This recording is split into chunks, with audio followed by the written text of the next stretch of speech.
devagar e de mansinho, depois rola o beijo e acelera. Foi troca de olhares no cantinho, pegou minha cintura, então já era.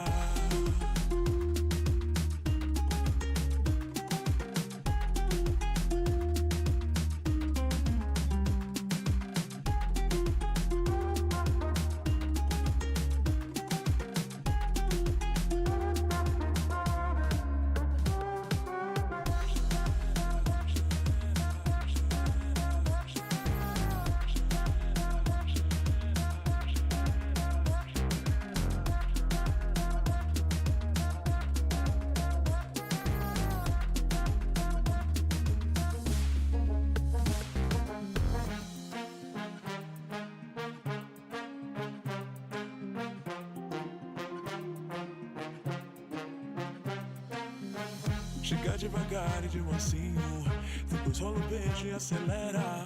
Foi troca de olhares no cantinho, pegou minha cintura, então já era.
to switch this on.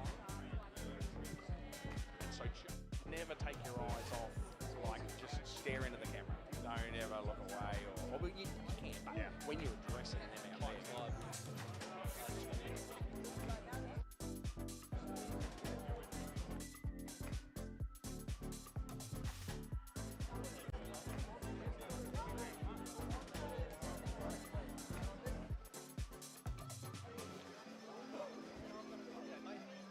I'm Gordy. Nice to meet you. Adam.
Good evening, ladies and gentlemen, and welcome to the 2025 Speedway Australia Awards here at the Star Casino in Brisbane. I'd like to welcome everyone here, and just before the show kicks off, we're going to head into the room at 6:30. I'm just going to have a walk around and chat to a few people on the red carpet before we head in. So let's see who we can find. We're just going to head over here to Mr. Sprint Car, we call him at the moment. This is Jason McGyver, who's the president of the SCCA. Welcome, Jason. Hello. How are you? Good. You got to give me more than that. Yeah. Are you enjoying the proceedings so far, mate? Yes, this is great. It's a fantastic turnout here. Everyone's all dolled up and can't wait to see who we honour tonight. Yeah, that's brilliant. So this year, obviously, you've taken the role of running SCCA, taking the president's role. How's that been for you? Oh, I'm not going to lie, mate. She's been pretty challenging, to be honest. There's a fair behind the scenes things going on, and taking on the Australian titles and trying to progress the association forward as a whole. It's definitely got its challenges, but we've got a good team. We're all working well together, the state member clubs. Looking forward to another year. Yeah, brilliant. And so obviously last weekend we announced some of the Australian titles for both the 360 LS and the 410. So what do we got lined up for that? Yeah, so we're going to have Toowoomba Speedway for the 26-27 Australian titles in early December. And then we've got Avalon Speedway in 2027 around April. So, but looking forward to getting to Mount Gambier in January, and Toowoomba, back at Toowoomba for the 360 LS title in April, I believe, March or April. Yeah, good. No, that sounds really good. I'm going to keep heading on. I'm actually very privileged to get this role tonight because I know Walid Ali's out of a job at the moment, so I'm surprised they didn't pick him, but. Look, last year, I think we did a good job, and we got an award coming, haven't we, Benny, for the red carpet for 2024? Maybe, yeah. I just wanted to talk about it now because I'll be emotional on stage when they call my name. I'm going to keep walking. Actually, we've got the guys here from the SA Motorsport board, and they knew I was coming. We got Naomi, Beck, and Nathan here, so welcome. How are you guys? You? Good. How are you? Good, thank you. Scrubbed up and looking beautiful. So,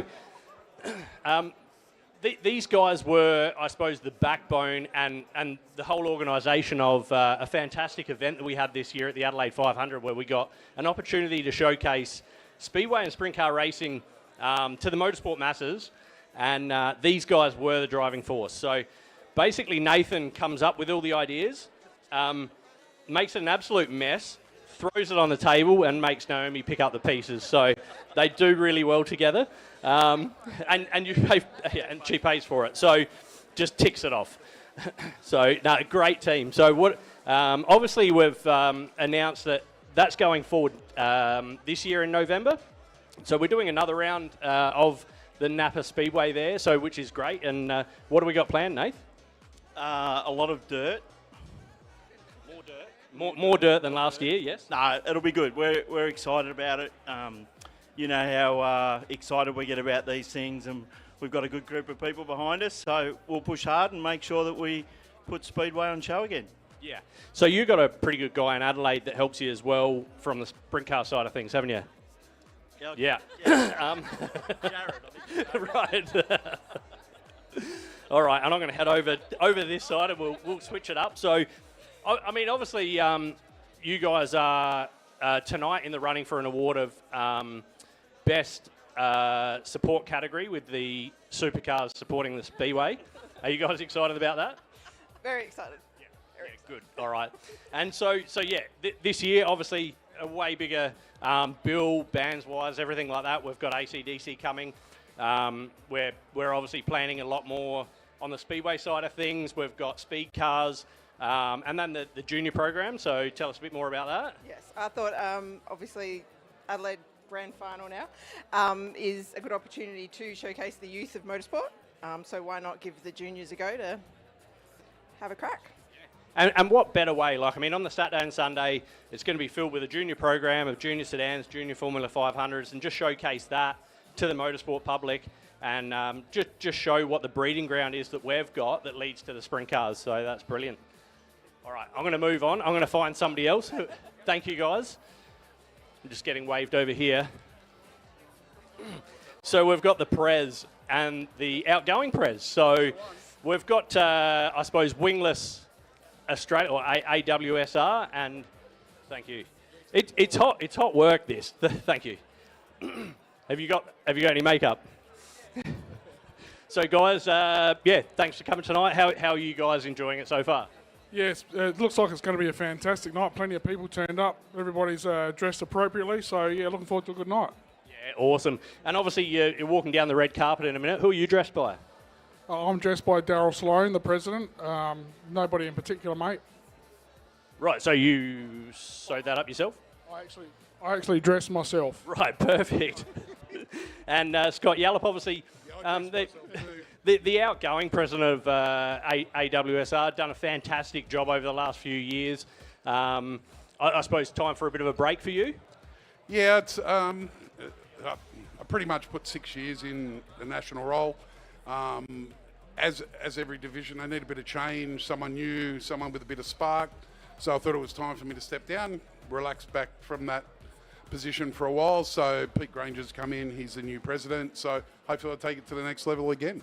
Yeah, and look, it's exciting him coming in. We saw last weekend he's got some pretty good dance moves, and he can sing too. We saw that last weekend. Yeah, that was brilliant. So that's good. All right, I'm going to keep moving, guys. Thank you very much. Let's have a wander around. Who else have we got here? Okay, so yeah, I'm just going to head over towards the bar over here if you're following me. And I've got Lauren Nelson here from Bordertown Speedway. How are you? Good evening and welcome. Thank you. Thanks for having us. We're very excited for tonight.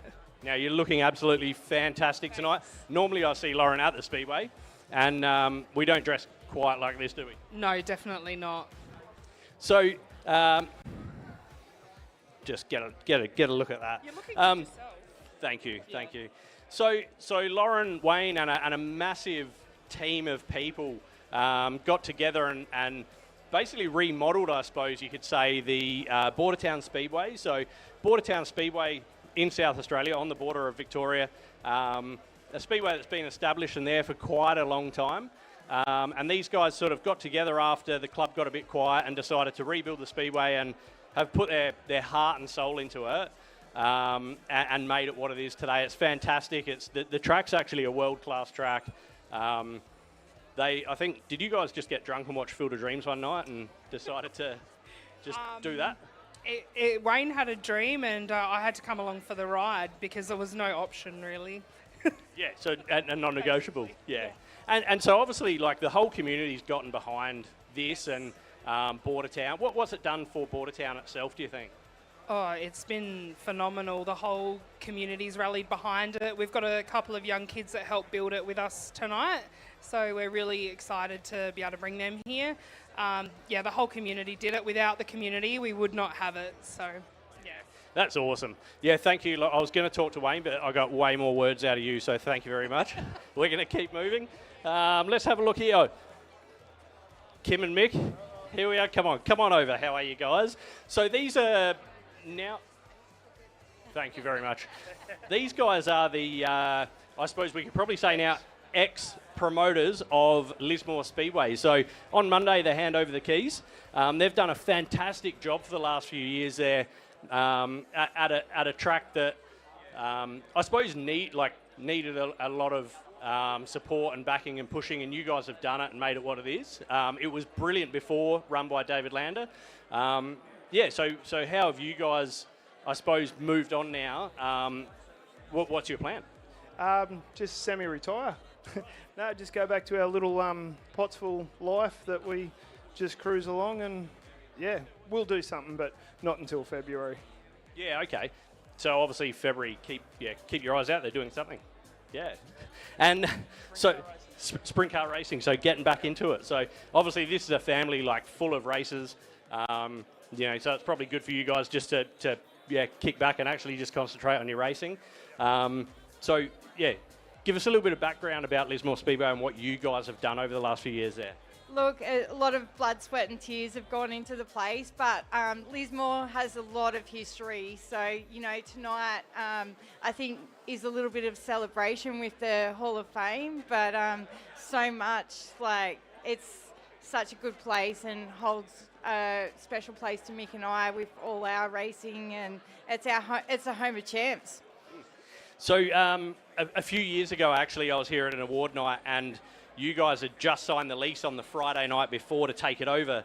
And it's quite fitting now that we're at an awards night and you signed the lease over on Monday, in a couple of days' time. But, it's a track that's so unique, Lismore Speedway. And I had a friend of mine, obviously, that's an American driver that we dragged out and took there, and he rocked up and said, "What the hell have you brought me to?" And by the end of the night, Corey Lyson, he said, "This is one of my favourite tracks."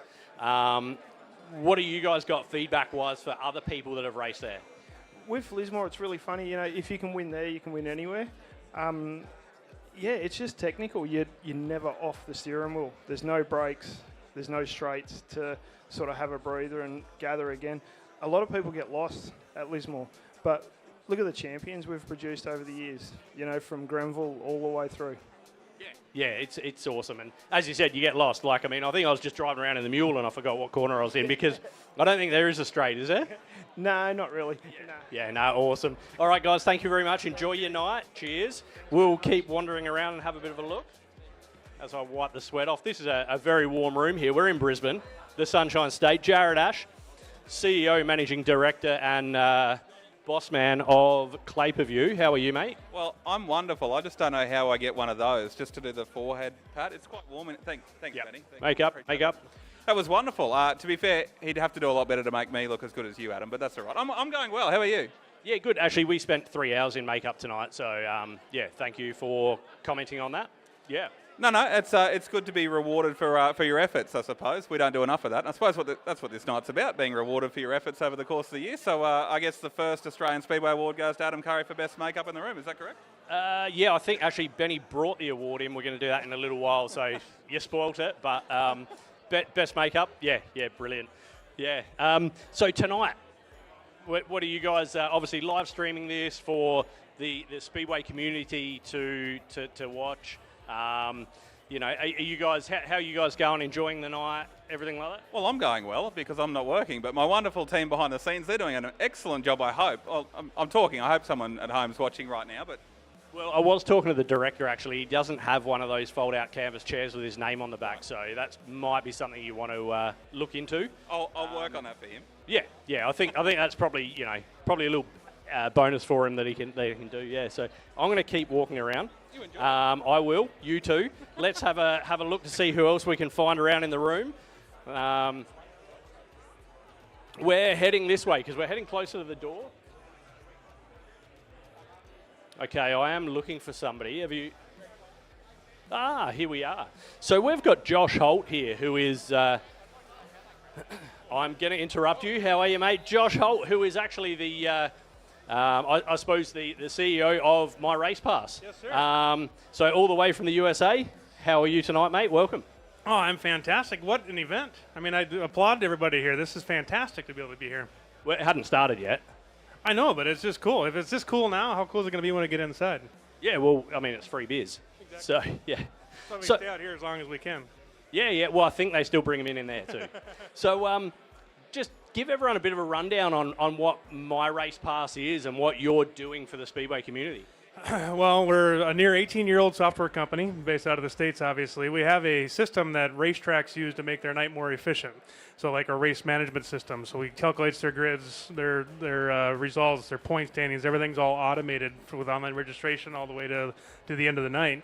The byproduct of that is all that information gets funneled into the palm of your hand in the My Race Pass app. So then there's 750 some odd racetracks in the U.S., 200 travel-in series that use My Race Pass. So like a Saturday night in July in the States, there's over 300 events going on.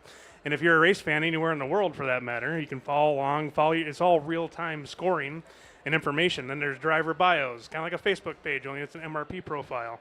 And then, so the byproduct of all that is that we've been at it for a long time. We've made a big impact in the United States. I came back out here last November for about a month, traveled around, met a lot of good people, fell in love with Australian motorsport, and I'm out here now, and we're a part of this event here because we're starting a team up out here and starting to talk to racetracks so we can kind of do what we did in the States here in Australia. Yeah, awesome. So basically, you're looking at obviously rolling this thing out in Australia.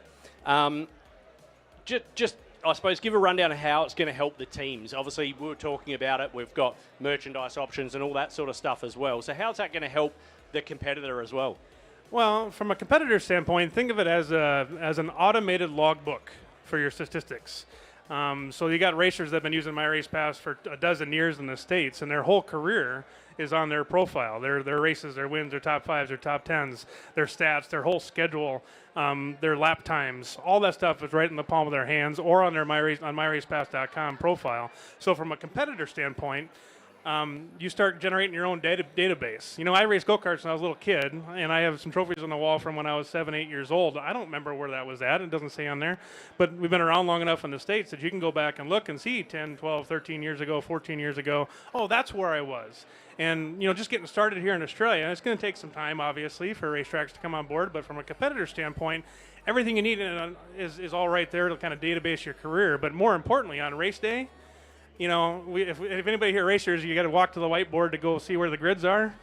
All over the States, people are just sitting in their trailer. They refresh the app and they see exactly where they're lined up for the next race. Yeah. So the system probably wouldn't help me, obviously, because you're actually doing electronic bookkeeping. So obviously, back in my day, we didn't have this. So when I explain to people how good I was, there's actually no evidence that people can call me out on. So this is, probably not a good thing for me. No, it's the same thing for me because, you know, I have a bunch of wins from back in the day, but, you know, it's not documented. So it's, you know, I can just say we did. Yeah, that's right, exactly. Now My Race Pass keeps you honest. Yeah, well, it's going to.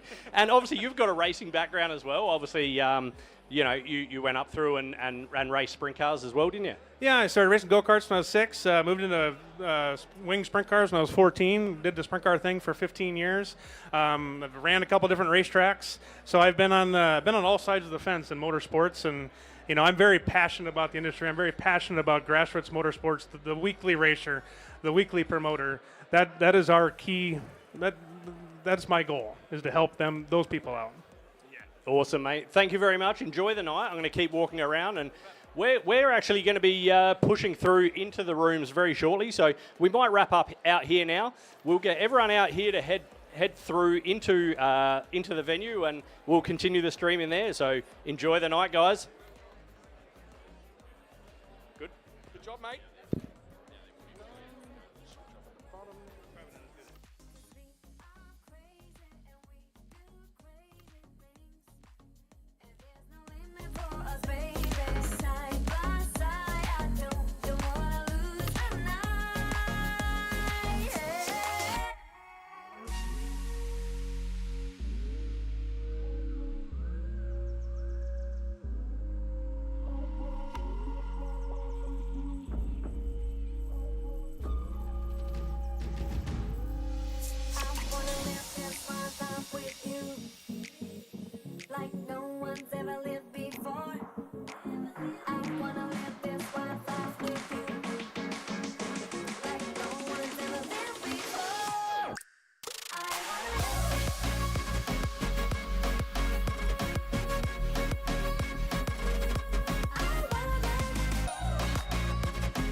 feel alive now. You can feel alive now. You can feel alive now. Now that I see that you are mine, I feel so happily content. When you said you can feel alive now, you can feel alive now. You can feel alive now, you can feel alive now.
Beat up, bullied, and dunked on. Beat up, bullied, and dunked on. Bullied and dunked on. Yeah. Let's get it. We only rock with Mavericks. If you a clone, then step off the canvas. Lest you get beat up, bullied, and dunked on. We gon' leave you beat up, bullied, and dunked on. We said we only rock with Mavericks. If you a clone, then step off the canvas. Lest you get beat up, bullied, and dunked on. We gon' leave you beat up, bullied, and dunked on. Excellently, it was pressing to me.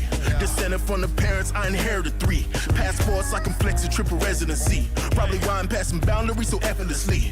If a rapper wanna step, they step with hesitancy. Cause I'm wrecking with ease. Flow epidemic on these beats that I finessed in the beam. And got a reservoir of seconds I can spend on you tweets. Think I got a ton of patience, homie, tested to see.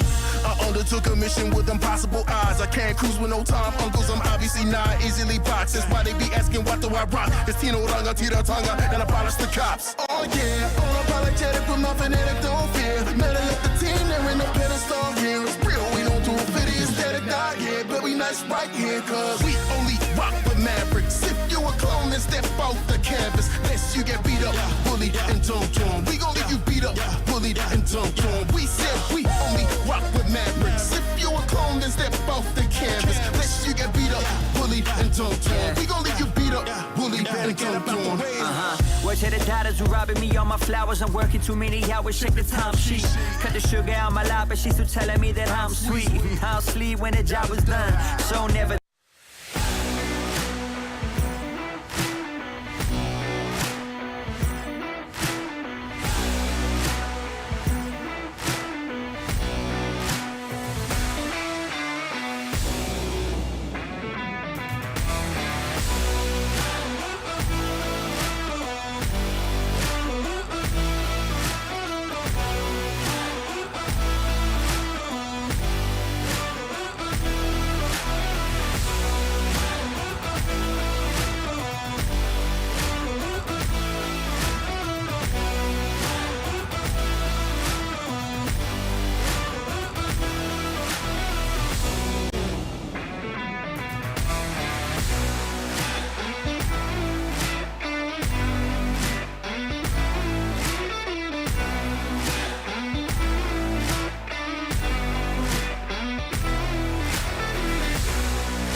going to Brisbane. Looks like I'm going there.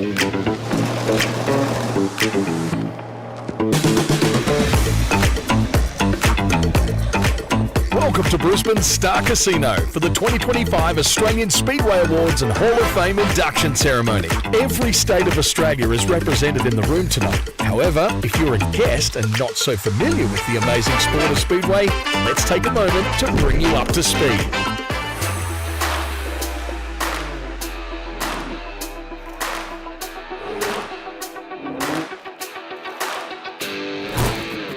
Speedway is arguably the purest form of motorsport. Raced on a dirt or clay oval around 400 to 500 metres in length, vehicles vary from standard road-going cars modified to be safe for racing, right through to purpose-built race-ready sprint cars that rival Formula One in their performance. Racers can start at just 5 years old in a junior quarter midget, right through to our 80-year-old drivers who relive the glory days in their vintage race car exhibitions. Speedway Australia issues over 45,000 licences annually, bolstered by over 10,000 year-round competitors and crew, and 1,200 marshals and officials, and 100 venues in 45 federal electorates. From Darwin and Nullarbor in the north, to Hobart in the south, Lismore in the east, and Shark Bay in the west, collectively hosting over 900 events per year in front of over 500,000 spectators annually. However, community-run speedway venues around Australia welcome alternative income opportunities far beyond the ticket game, with grants funding from local, state and federal government and other sources injecting vital resources for improving safety and core infrastructure upgrades nationally.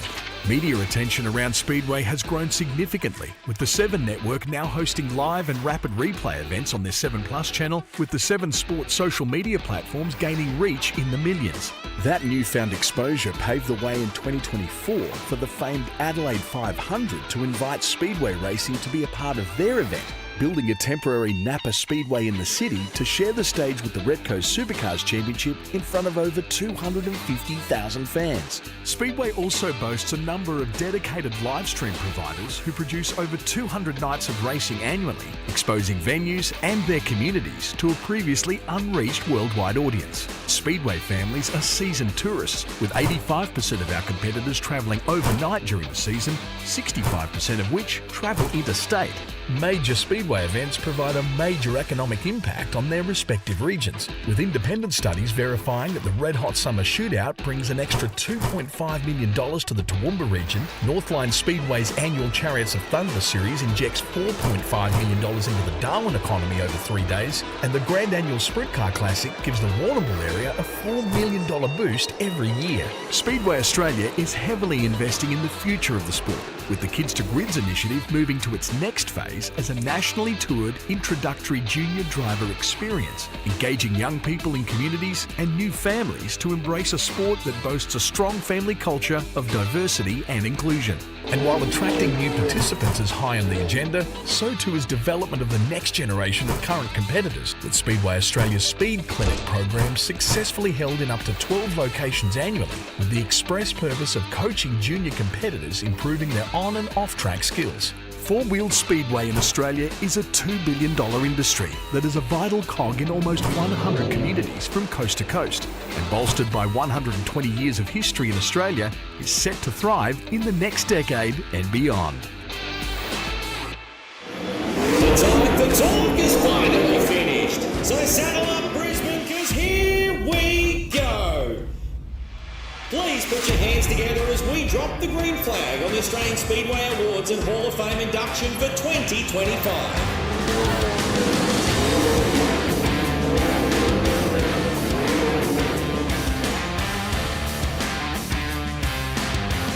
Welcome.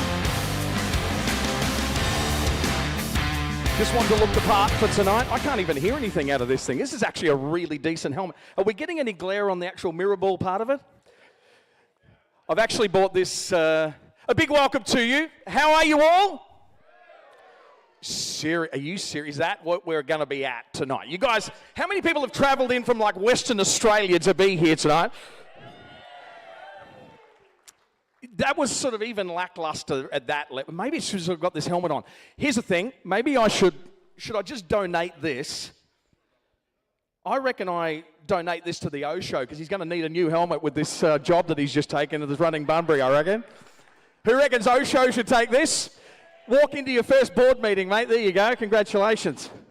Good job. Thank you so much for coming and joining us. And on behalf of all the board and the staff of Speedway Australia, it's a big welcome. And obviously, for those of you who aren't familiar with Speedway, we do have guests here tonight who are not part of our Speedway family, but now you are. And so many great insights from that video, just how big this sport is. We are so proud of our sport, and we hope tonight that you get to see it at its very, very best. I did notice this, somebody who sort of is not really a Speedway person, but he used to be. But please do me a favour, we've got some special guests here we'd like to acknowledge tonight. As part of our role on the Australian Motorsport Council, we have from Karting Australia, Lee Hanachek is here. Put your hands together for Lee. Where's Lee? Over here, thanks Lee. Just keep, anybody from karting, just watch him. Just watch tonight, just see if he tries to poach some of our drivers to go onto the circuit, because that's the main reason. He said, I'd like to be there. I said, why? He said, I'd just like to be there. He's going to poach people tonight, so just keep your eyes on Lee Hanachek. How many people have we got here from Lismore tonight? That's where the party's at. I learnt an amazing thing. I learned an amazing thing about Lismore just the other day. And Lismore is the city where they invented the toothbrush. Who knew? How do we know? Well, if it was invented anywhere else, it'd be called the teeth brush, right? But, no, joking. No, it took a while. It is so good. It is a little bit concerning when one of the main people from Lismore is called the Hitman, and I've just said that. So we're going to meet him tonight and have a little bit of a chat with all of our Hall of Famers. It's going to be fantastic. South Australians, how many South Australians we got? Wow, excellent. Amazing that you got out of your own postcode. That is brilliant. And how good is this? No jokes here. I did look on the tables, and apparently that we've got a whole table of SSA New South Wales tonight. Where are you guys? That is so impressive, guys. Thank you for coming across the border. That's brilliant. You guys are expecting a joke. It's no joke. It's just thank you. That's really, really amazing effort, and it's good to have you here. West Australians, we talked about you. It's great. It's Mikey Rimmer. Who knows Mikey Rimmer? He's the track prep genius that preps the track at the Motorblex. He has flown in all the way from Rome, especially to be here right now. And how long a flight was that? Where are you, Mikey? Yeah, how long a flight was it? A couple of hours. A couple of hours. So that ends up being like 24 or something, doesn't it? Which, ironically, is slightly shorter than a Gavin Migro acceptance speech. So he was doing all right. Speaking of people who've travelled a long way, the last guest that we want you to really make a whole lot of noise for tonight, we have a live stream thanks to our great friends at Clay Per View, and that live stream is being brought to us by this company that's starting to really make some noise over here in Australia, and that is My Race Pass. So please put your hands together from South Dakota. Josh Holt is in the room here tonight with a red tie. If you're looking for the guy with the red tie, there he is, right there in the middle. So make sure you have a chat to him. If you're wondering what the heck is My Race Pass, well, have a look at this. This will quickly explain. Kind of race night? The My Race Pass app is now available for Speedway Australia to bring you the ultimate way to follow the action each race night. Event nominations, official grids, live timing, official results, fantasy racing, live announcer audio, and more in the palm of your hand each race night.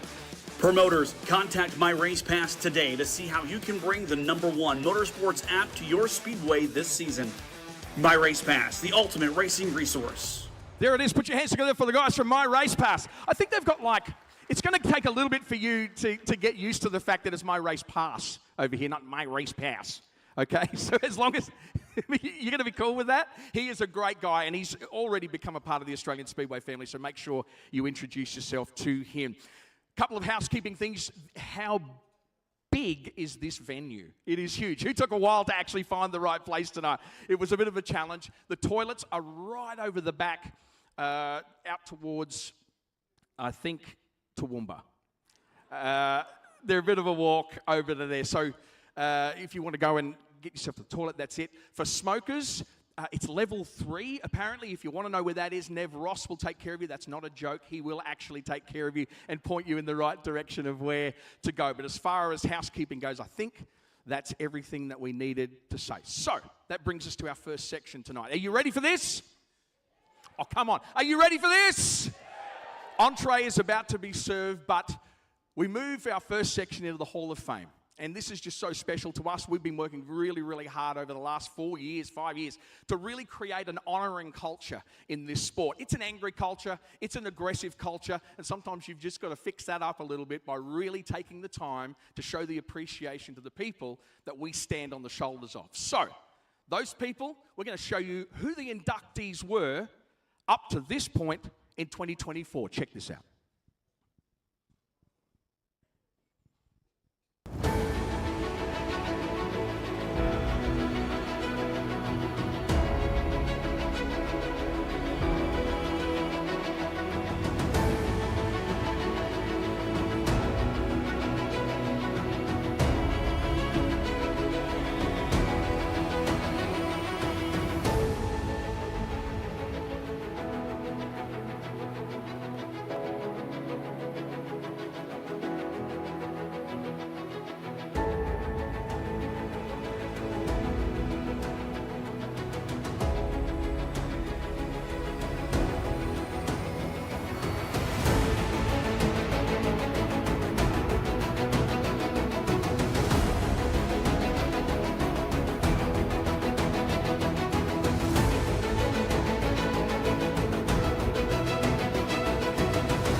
Our current Hall of Famers, put your hands together, please.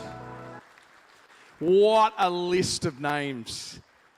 And I can just tell, because having spent a bit of time with the 5 inductees tonight, I know that they have so much respect for so many of the names on that list. And tonight, they get to join them. How cool is that? Now, the way that we told them has changed in the last couple of years. In the last couple of years, instead of giving them a phone call and saying, hey, by the way, you're in the Hall of Fame, come and see you at the dinner, we now have decided to sneak up on them and get the family involved. Anybody who've seen those videos, yes? We're going to give you a little bit of a condensed version of the 5 ways that we snuck up on the 2025 Hall of Famers. Check this out.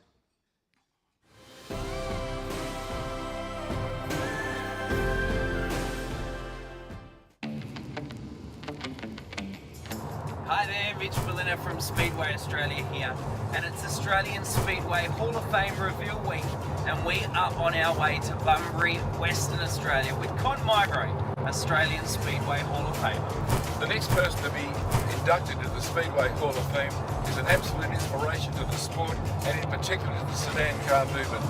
It's going to be a hell of a fun day.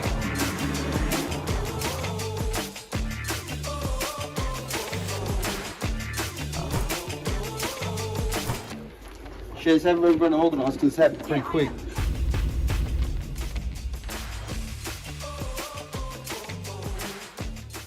Hi, mate. Good to see you. All right, we're going to set this little interview up, and but before we do, we're just going to get some extra light in here for the interview. Whoa, what's going on here? There's a heap of people here as well. Do you know about this? Yeah. I think we've got Ron Cricky here as well. I'm all right. I don't know what's going on. Now, Alan, as a Hall of Famer, Ron and I have come down to advise you that you are the Australian Speedway Hall of Fame inductee for 2025. Good on you, mate. Yeah, it's in your eye. Congratulations, mate. Oh, thanks.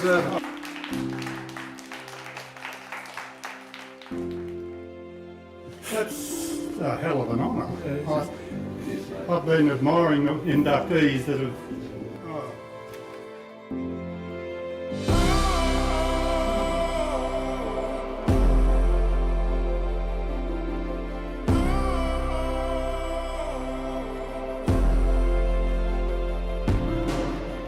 It's a hell of an honour. It's not just your next door neighbour, giving you a pat on the back. It's an inductee into the Hall of Fame of the national body. National, not state. Hi everybody, Mitch Berliner from Speedway Australia here, and welcome to Australian Hall of Fame Reveal Week. I'm surrounded by a mixture of Australian Speedway Hall of Fame inductees, and we cannot wait to take a walk down this driveway in sunny Maida Vale, Western Australia, and induct our second Hall of Fame inductee for 2025.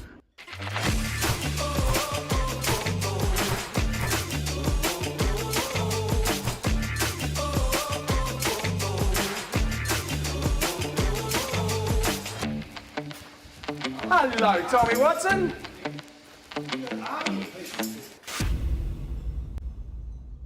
Well, it's my honour to welcome you to the Australian Speedway Hall of Fame 2025.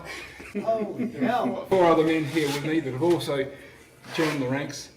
Let me say welcome, mate. There it is.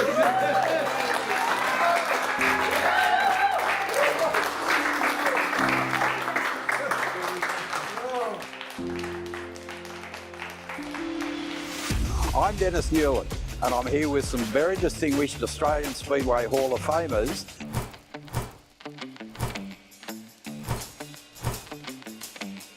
And I'm here for a very special reason.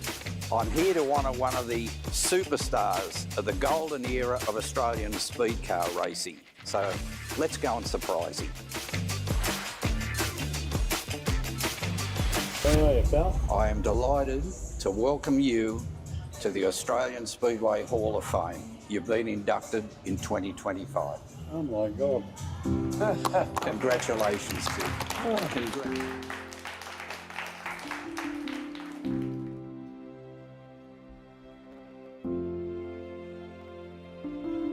This is a real shock, actually. I didn't think I'd ever be that man. I am. Yeah. I'm about to bring in a bloke who's supported dirt modifieds for many years. He did it to me last year. I'm going to pay him back and do it for him. Fellas, we've got great weather for a great division to put on some great racing tonight. Before I go on, is Steve Robbo nearby? Steve Robbo, here. Steve here.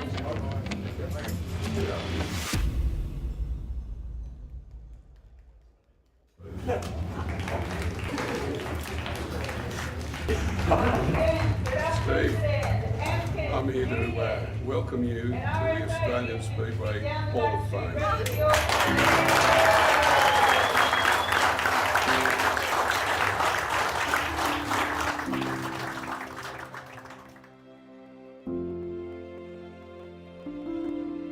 Oh, wow. No, that's totally unexpected. Wow.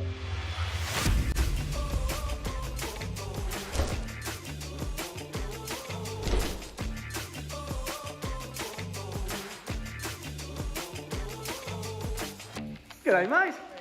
Good. Alrighty. We're good to go. The reality is, what I just said in the last 30 seconds is a complete and absolute setup, because I've got somebody here to see you. Steve. Stuart, mate, you might realise that last weekend I had the privilege of being inducted into the Australian Speedway Hall of Fame. And I'm here to announce, and I advise you, you also will be joining me in the induction into Australian Speedway Hall of Fame. Congratulations, man.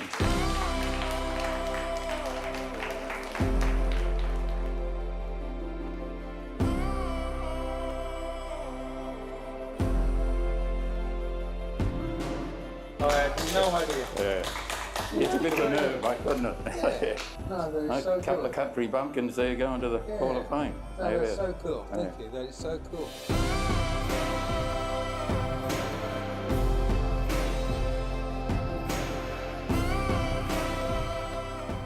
How good is that? Put your hands together for our 2025 Hall of Famers.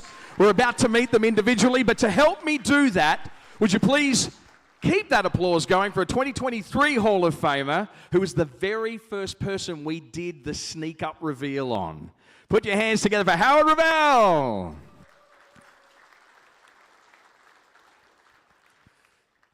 I love this guy.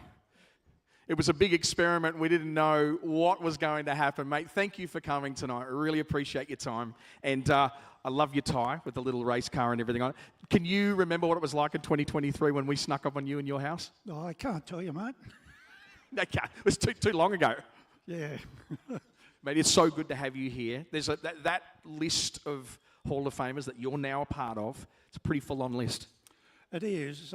Being inducted into the Australian Speedway Hall of Fame is the pinnacle of awards for Speedway. And since I've been inducted, I've learned a few little tricks, and I could pass it on to the chaps if you don't mind. Oh, yeah, some tricks from being a Hall of Famer. That's interesting. Yeah. See, when you become into the Hall of Fame, there's 3 letters that you can use after your name. HOF. HOF, righto, yep. Yeah, so when I sign an autograph, HOF goes behind it. Same with checks. Sending out an email, same deal. People love it. I hate going up and telling people, look, I'm in the Hall of Fame. It really makes them feel second class. And then they think you're boasting. Yeah. So what I've done, I got a tattoo. on both arms. Really? Yeah. And when I went home, I got a pair of scissors and I got all my T-shirts and cut the arms out of them.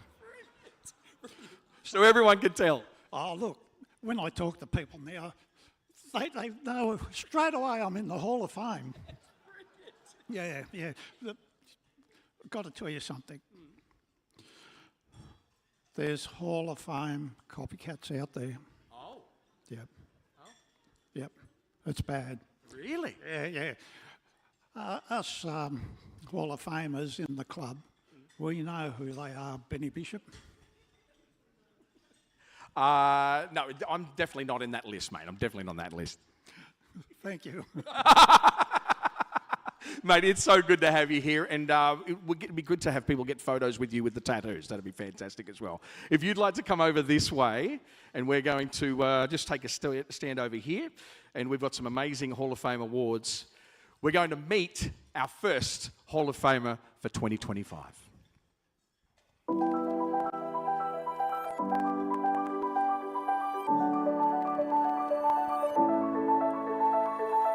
A pioneer of West Australian sedan racing by founding the Australian Saloon Car Federation in the state, Alan Blake became WA's first ever national champion, claiming the 1976-77 Australian title in Tasmania, while sealing the WA state title in the same season. Alan won over 23 features at Claremont Speedway, along with a long list of wins interstate. However, Alan's administrative drive for the sport was as strong as his racing drive, serving as manager of Bunbury Speedway and Darwin Speedways, and the CEO of Late Models Western Australia, in addition to other committee positions. His legacy is not only limited to what he achieved on track and in the boardroom, but is demonstrated in the success of his son Brad, who has gone on to win a national street stock title and 5 national late model titles, as well as 14 state titles across 4 decades. Every win had Alan on the wrenches. Alan's ventures from WA to the eastern states were revolutionary in a time where West Australians rarely travelled east for racing. Alan brought everything he learned from his success in the east back to the west for the benefit of the entire Speedway community. Welcome to the Australian Speedway Hall of Fame for 2025, Alan Blake. Put your hands together for Alan Blake, ladies and gentlemen.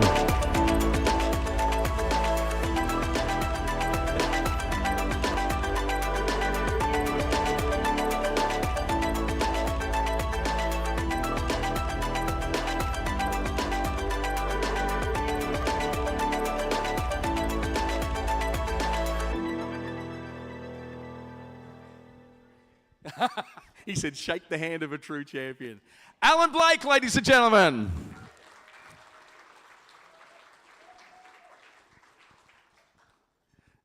Just discussing how heavy it is and how it would have been good for ballast back in the day before there was a weight rule. No work?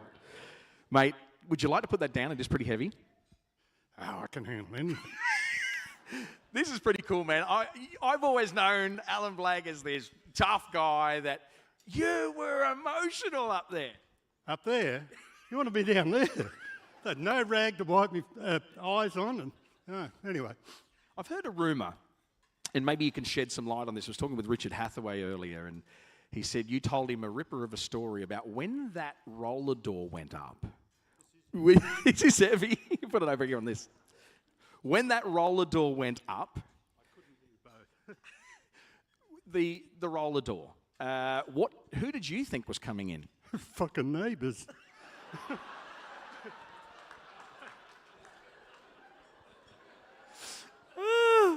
You notice Brad's got no hair, right? These neighbours are, I hope they're not here, they're proven druggies. We're on a live stream, but yeah, okay. So it's a tough deal. So we're shitting ourselves all the time that they're going to take race car parts for more money for drugs. Right. So when the roller door goes up, I see a couple of legs under there. I've reached around for the length of the pipe that I keep. And it just went up fast enough and quick enough that I saw a dress and something else in there. So, so we could have videoed an absolute deal there. That's full on, mate. It's an emotional thing. We could talk about your career for a long time, but mate, you've played such a big role in the administration side of the sport that makes such a difference to what happens in West Australia today. Yeah, it is a bit warm, yeah. Yeah.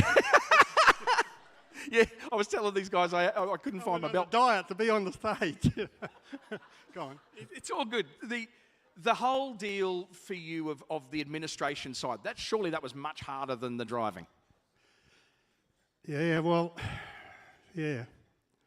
The ASF goes way back to Tasmania, and George Dunlop was the guy that was sort of trying to get some regular stuff around the Tasmania and Victoria. And anyway, I ended up meeting him, and we ended up Magnetic Island, and we're having a bit of fun, but got a bit rude, you know. So if you've got to wear clothes when you go up a coconut tree at a restaurant, and I tried it the other way. And George has got me down. I couldn't get down because things were dragging. And George says, "Are you aware that I'm in the ministry?" Yeah, so that's one of the stories.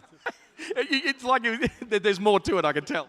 And anyway, yeah, actually, one of my greatest friends today, and I had quite a few words when I come back to Western Australia one time and suggested we should have a controlling body and this sort of thing in sedans, because 36 cars in a feature race running for $35 a win wasn't probably enough, but that didn't bother me. But it was because nobody knew what was going on. Well, I did, but they were cheating and all that shit. So, and this guy and I had quite a few words, and he had me by the tie one night on the dance floor, you know.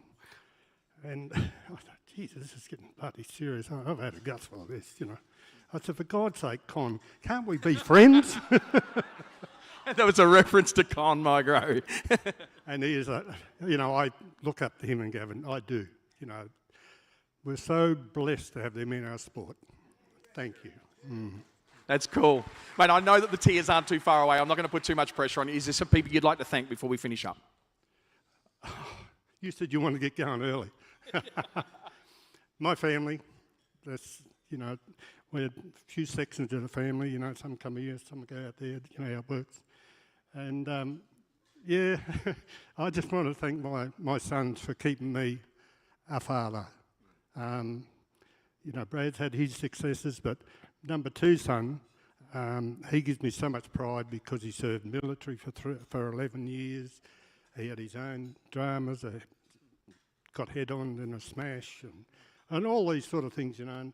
And his family, going down generations, have given me so much admiration. But anyway, there's a lot more. I do want to thank, actually, anybody associated with Speedway or motorsport. I look up to them. Brilliant, mate. Even you. Alan Blake, ladies and gentlemen, Hall of Famer.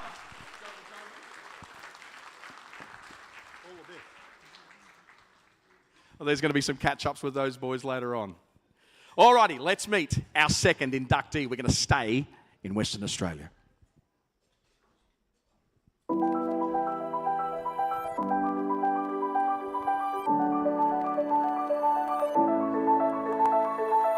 Retiring from driving in 2012, 1985 West Australian and 1987 Australian speed car champion Tommy Watson Sr. has made an indelible mark on the speedway industry. Tommy's trophy cabinet is also decorated with 4 consecutive President's Cups, multiple New Year Derby and Gold Cup wins, and the 2003 Perth Motorplex Track Championship.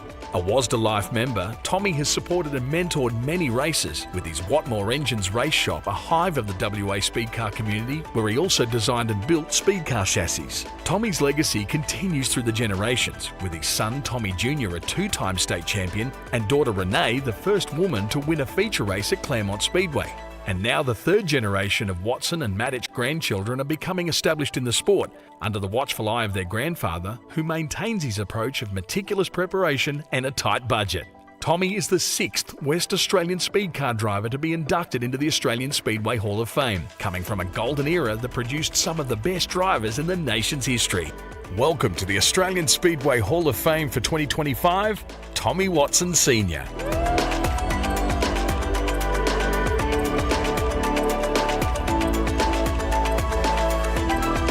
From one speed car legend to another.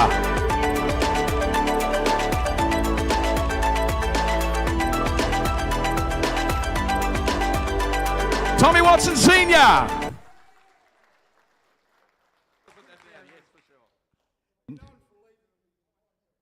Is that right?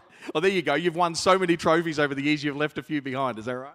Yes, we got told off a few times when we go to the country. Yep. We go home and then someone would deliver the trophy a bit later. And I thought it wasn't first, though. It was second, so I left it behind. Right, well, yeah, that's, I can imagine they're not the ones. I've been in your workshop. There is a lot of trophies, so much history. But what really got me in that video was that next generation little clip. That's cool. Yes, I'm back and I want to put all my grandkids on there. I've got 6, so maybe 5 this year. So I'm working hard. I've got 7 engines to build and no money. And that is the standard issue story of Speedway for so many people. Mate, there's been some big challenges. Well, I mean, obviously the national title has been a huge highlight. What else? National title was great. I blew an engine the week before and I went to have a look at it and I didn't know it had dropped a valve. So it was a lot of hard work, and then I can remember hearing something on a horoscope and it said, "Do not argue." So I didn't argue, and then I'm starting in position 8 or 9 was 9. And I go, I should have argued. And then someone pulled the pin and I went to the pole and won it from pole. So it made it easier, not have to come from the back. I can only imagine, mate, but every national title is going to be well deserved regardless, because the level of competition, that list of Hall of Famers from Western Australia, mate, you were in it at a really tough time. Well, the time I was in it, there was a hard competition all the time, and taking off the rear is the challenge, because sometimes you had to lean on a B grader in front of push the other A grader up track to run, and I can remember doing that. I only ever leant on them though, right. And as you got older, I used to say to them, "My old and wise, don't hit them," you know. Right. So yeah, because I had some bad accidents over the time, and then my son's accident, that sort of upset the family a little bit, and he thinks it's the greatest thing ever happened. He married the nurse from the hospital, you know. That is a great story. You need to talk to Tommy Jr. about that. It is a cool story. And that whole thing of having you guys, your son and your daughter, racing together, I mean, not many people get to experience that, mate. Yeah, I did enjoy it, and I never got nervous when I was in the race with them. But if I watched them and I wasn't in the race, I'd be getting nervous like any other parent. And then sometimes I used to say, I better get on with the job, because he was in the front, you know, and I thought, I've got to do my job now. But no, racing with all different people over the years and meeting blokes like Howard and all that, when we go to all the other states, we used to travel to all the states. And I can remember when Howard, he's a bit like my grandsons, he's 2 damn tall. Yeah. And the roll cages weren't high enough. Yeah. He had to take his seat down, so it was virtually banging on his diff, just to run the title I was in. And then he didn't pick the right rubber, the poor bugger. Oh, right. He had his tyres blue on him. So you were the beneficiary of that, though. Well, I remember watching Warren Eakins in the heat race screw a tyre off on that black racetrack at 15 laps. And I went up to the car and it was already a 30 tyre, and I said, "You better wind some inside weight in this car or put a spacer on the right rear." And I went back to my car and I'd screwed a tyre off in a heat race. And my mechanic, he said, "You go away." Right? And I said, "You're not going too far, are you?" And put a heap of inside weight in the car, and so I went round with the wheel dangling on the left side all the time, and it was just easy to drive, but everyone kept blowing tyres and spinning out, and I had, I think, 6 or 7 restarts. Wow. So I could have gone and lapped everyone, I thought. But the tyres were dead ball, 3 of them at the end, and most people blew their tyres from lap 10 to... Wow. And they reduced the racetrack to 35 laps, but I actually put 40 on the board because of you're in front, but... So yeah, those days are hard to come back, but I still have the track record. I better tell that. I don't have a tattoo though, for the track. But I've got some clues from Howard. Yeah. I could do that. Yeah. You know, put that on there. I still have the track record from 2009. Yeah. Well, no doubt your grandkids would know how to tattoo. They would. She'll just look it up on YouTube. But Gavin keeps putting the 15 lapper up and advertising to try and break Tommy Watson's track record. But that new track marshal hasn't made the track fast enough. Oh, there it is. We need more records. Mate, we could talk for hours. Some people to thank? The family. What would I do without a lovely family? You know, thank Mum and Dad, they're gone. And without those principles that they taught me, you know, I saw it with my grandkids, what they put in, and I got it today. So thank my kids and my grandkids. Love them to bits. There it is. Tommy Watson Sr., Hall of Fame for 2025. Don't drop it, whatever you do. It is heavy, isn't it? Good on you, mate. Congratulations. Tommy Watson. Okay, inductee number 3.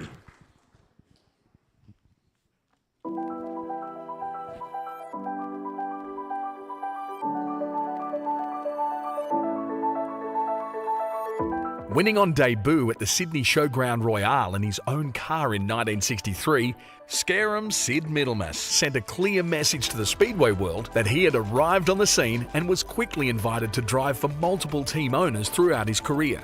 His years with the Wells team were highly successful, highlighted with the crowning achievement of winning the 1969-70 season grand final of the Craven Filter National Drivers' Championship 50-lapper at the Sydney Showground, when Sid lapped the field and broke Johnny Harvey's long-standing 50-lap record in the process. He stood on the podium 11 times in that season with 5 wins, establishing him as one of the greats of the golden era of speed car racing in Australia. Sid's career was marked by being a fan favourite entertainer, nicknamed Scareham by Sydney's Channel 7 sports director Rex Mosser because of his high-line, fence-hugging driving style. Sid has become an inspiration and mentor to many racers and has served in multiple administrative roles on race club committees, including the New South Wales Speed Car, Compact Speed Car and Vintage Associations.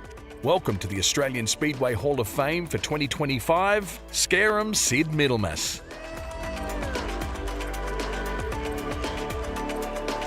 Where is the man? Here he is. Going to take his time to make his way up. Fantastic. This will just blow your mind as these guys are talking how they can... It's like yesterday, the memories of the races and the way that the races played out. It really is staggering. Here he is. He's on his way up. Put your hands together for Scareham Sid.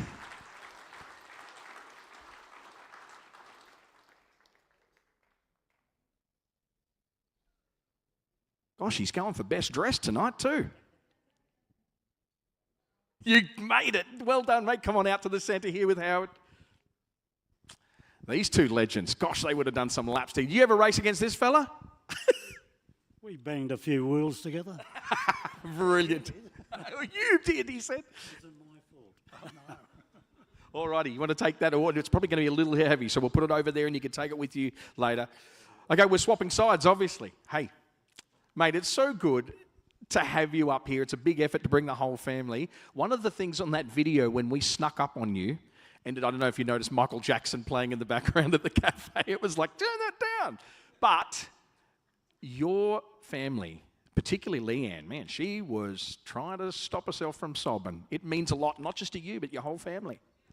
Yeah, they've hung around with me for quite a while. But without my family, I wouldn't be here today. And Leanne, of course, she lives and breathes the sport. They all were born into the sport. They all grew up in the sport, and they're still in the sport. I have grandchildren that are in the sport, grandchildren that want to be in the sport. But I spent a long time from 1962 to 1983, and then after that for a long time in administration of the sport and the clubs, life members of the National Speed Car Club. But this is a great honour. And as I said, the day that you came and caught me in the tavern having a beer and luncheon with some of my family, I said it's like winning the lotto. I wish it was 100 million. Why does it mean so much? No, that's a good question. Well, Speedway, and as you see here tonight, Speedway is a large family. And to be part of that, it's an honour, I reckon, to anyone that's involved in Speedway. Because we are entertainers, and we are there to entertain the paying public. And it's what we should do and do more of. So entertainment's the key. Entertainment is the key, yeah. It feels to me like I'm reading between the lines here, a bit controversial. I'm reading between the lines. Are you saying that we've forgotten to entertain?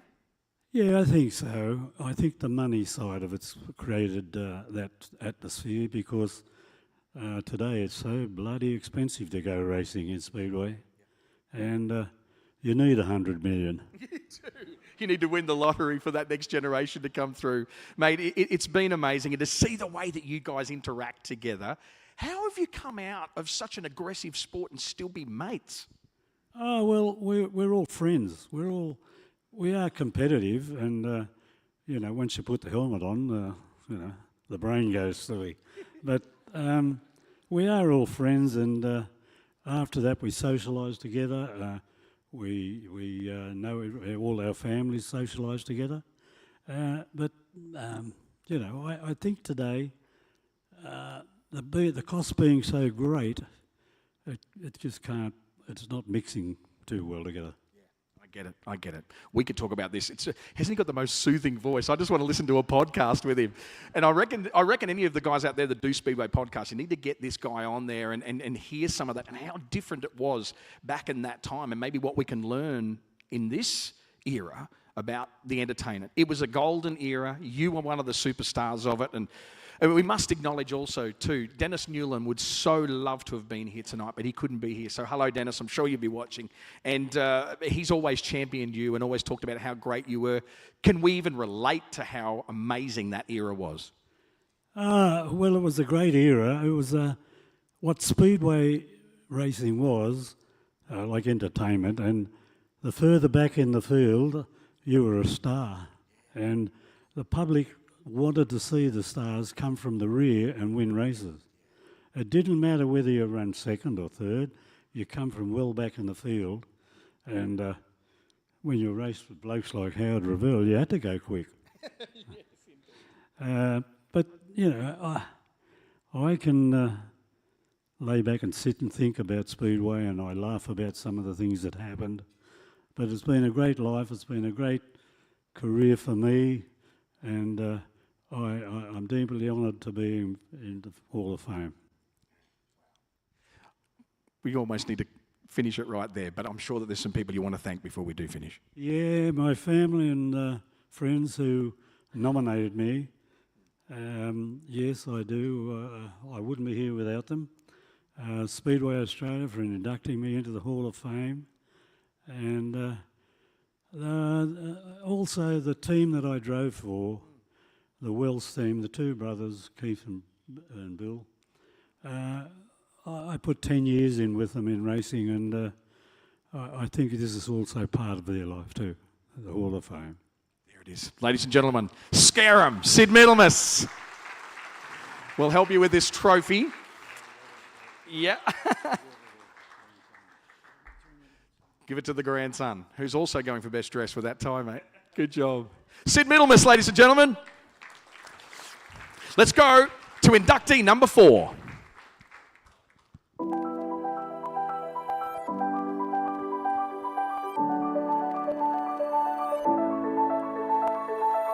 As a competitor, car owner, sponsor and administrator, Steve Robinson has long been one of the most respected figures in Australian Speedway, starting in the sport in the early 1980s as a sponsor before racing his own car along with co-promoting Lismore Speedway.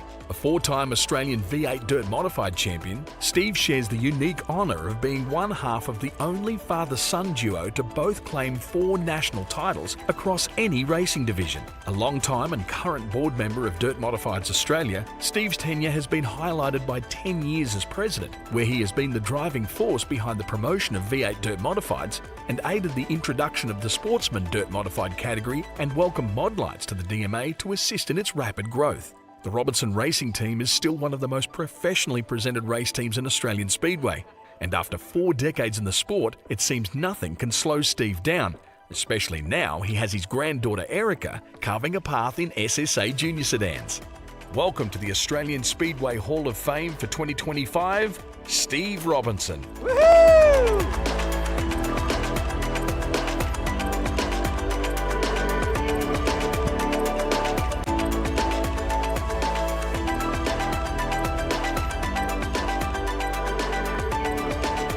He's just walking a little slower so he can soak in a little bit more applause, I think. That's the sort of guy Steve is.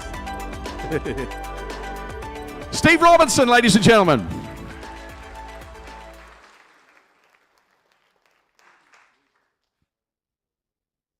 There you go. You want to take this and see if you can... Yeah, you're going to leave him with it. The Silver Fox. Where did that come from?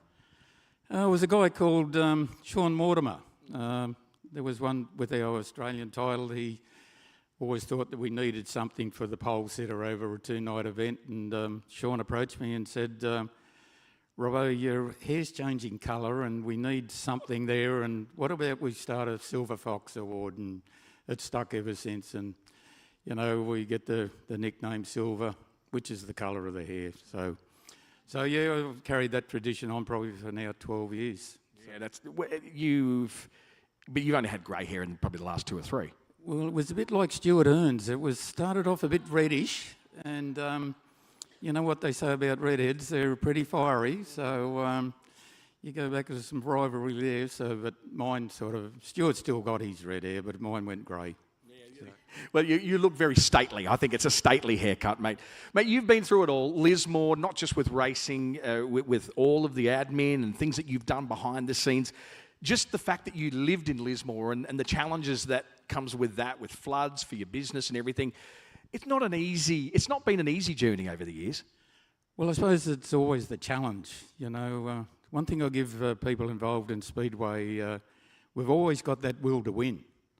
And that's in business and in sport, and I think that's what drives us, particularly people in Lismore after that 22 flood, which was just an absolute disaster for so many people. It was the will to win that got us through there, Ben. So, and that carries on today, that will to win. At my age there now, in the twilight years, it's still there, like that will to win. It's amazing, mate. There's been this theme of generations that's come through the speeches so far. Same deal for you. Yes, generations, yeah. If it's not, as all the previous speakers, family means so much. You've got the grandkids coming through. Another one, he's only 9 years of age, and he only declared, I think it was 2 weeks ago, said to Mark, Dad, I think I want to race in Speedway as a 9-year-old. So here we go again. So, and look, you know, I have a saying, the great Paul O'Neill, we had long chats about Speedway and business. Paul O'Neill said to me one day, he said, Robbo, he said, it'd be easier to give up methamphetamines than to give up Speedway. And how true that is. As the previous speakers have said, it's in your blood, it's in the family.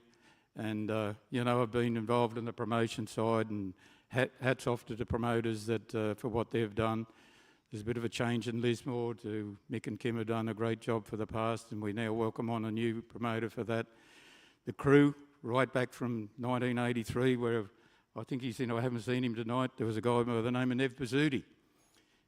He came along and came into the dealership, and I knew Nev. I used to sit in the grandstand and see Nev. Nev came into the dealership, and I knew who he was. He didn't know me. And he came in and said, I'm looking for some sponsorship. And I went, okay. So, Nev, I'm not into giving out straight money. What do you need? He said, I need a truck. We had 20, 30 used trucks there. So I said, well, come for a walk. We went to the yard and found a truck for him. So we became friends, still are friends. And anyway, so part of that friendship, I was walking through his race shop, and there was a 253 engine on the floor. I said, then what are you going to do with that engine? Oh, I don't know, one day I'll sell it. I said, how about you build me a car and I'll have a go at this? And that was in 1983, so Nev Pizzuti, if you're in the room or listening, that's where it started, in 1983. Yeah. We thank Nev, amazing, absolutely amazing. All right, mate, I mean, I'd love to just sit down, put the seats out and have a chat, but we don't have the time. Some people to thank. I know. Always the family and the crew that have stuck with me for all those years, going back. And look, we did it as a family in the bus. I always believed in transporters with the family. Even, you know, memories coming down the main street of Surfers Paradise, driving the bus, looking at all the meter maids and that, and all of a sudden I heard this rum, and I thought, the diff is falling out of the bus. No. It was Mark Robbo in the back of the bus, started up the car and was just revving the guts out of it. So I always remember that for Mark Robbo, and that's where he went from there. So, yeah, we could be here all night, but congrats to all the other nominees tonight, and a huge congrats to Speedway Australia and yourself, Benny. Great professional show, so well done. And the only thing I'm a bit proud of so far, I always thought I hated cats too, but I've got through tonight. That's a Gavin reference. There it is. Put your hands together. The Silver Fox, Steve Robbo.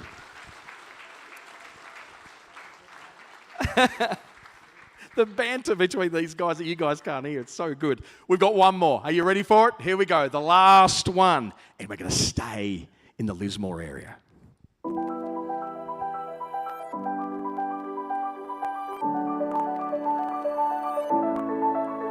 The name Stuart the Hitman Hearn is synonymous with V8 dirt modified racing in Australia, claiming a national hot rod title in 1996 before the formation of Dirt Modifieds Australia, where he went on to claim another 5 national titles between 1996 and 2002. No one ever expected Stuart to be polite on the racetrack, winning multiple races in street saloons across northern New South Wales before switching to the V8 powered hot rods, claiming Rookie of the Year honours in 1991 before winning the first of many Lismore Track Championships in 1992. The Hitman successfully defeated American stars Bob McCready in 1993 and Tim Fuller in 1997 on home soil, before his standout year in 1999, where he held the Australian, Queensland and New South Wales Dirt Modified Championships and the Australian Speedway Rod title in one season. Stuart regrettably suffered spinal injuries in an off-road buggy event in 2008, signalling a premature end to his decorated racing career. Behind the wheel, at least. Today, the Hearn legacy lives on, with Stuart and Karen's children, Bianca, Natasha and Nathan, filling the trophy cabinet across karting and other categories, including Nathan's 2 Trans Am Australian Championships, all under the watchful eye of the Hitman. Welcome to the Australian Speedway Hall of Fame for 2025, Stuart the Hitman Hearn.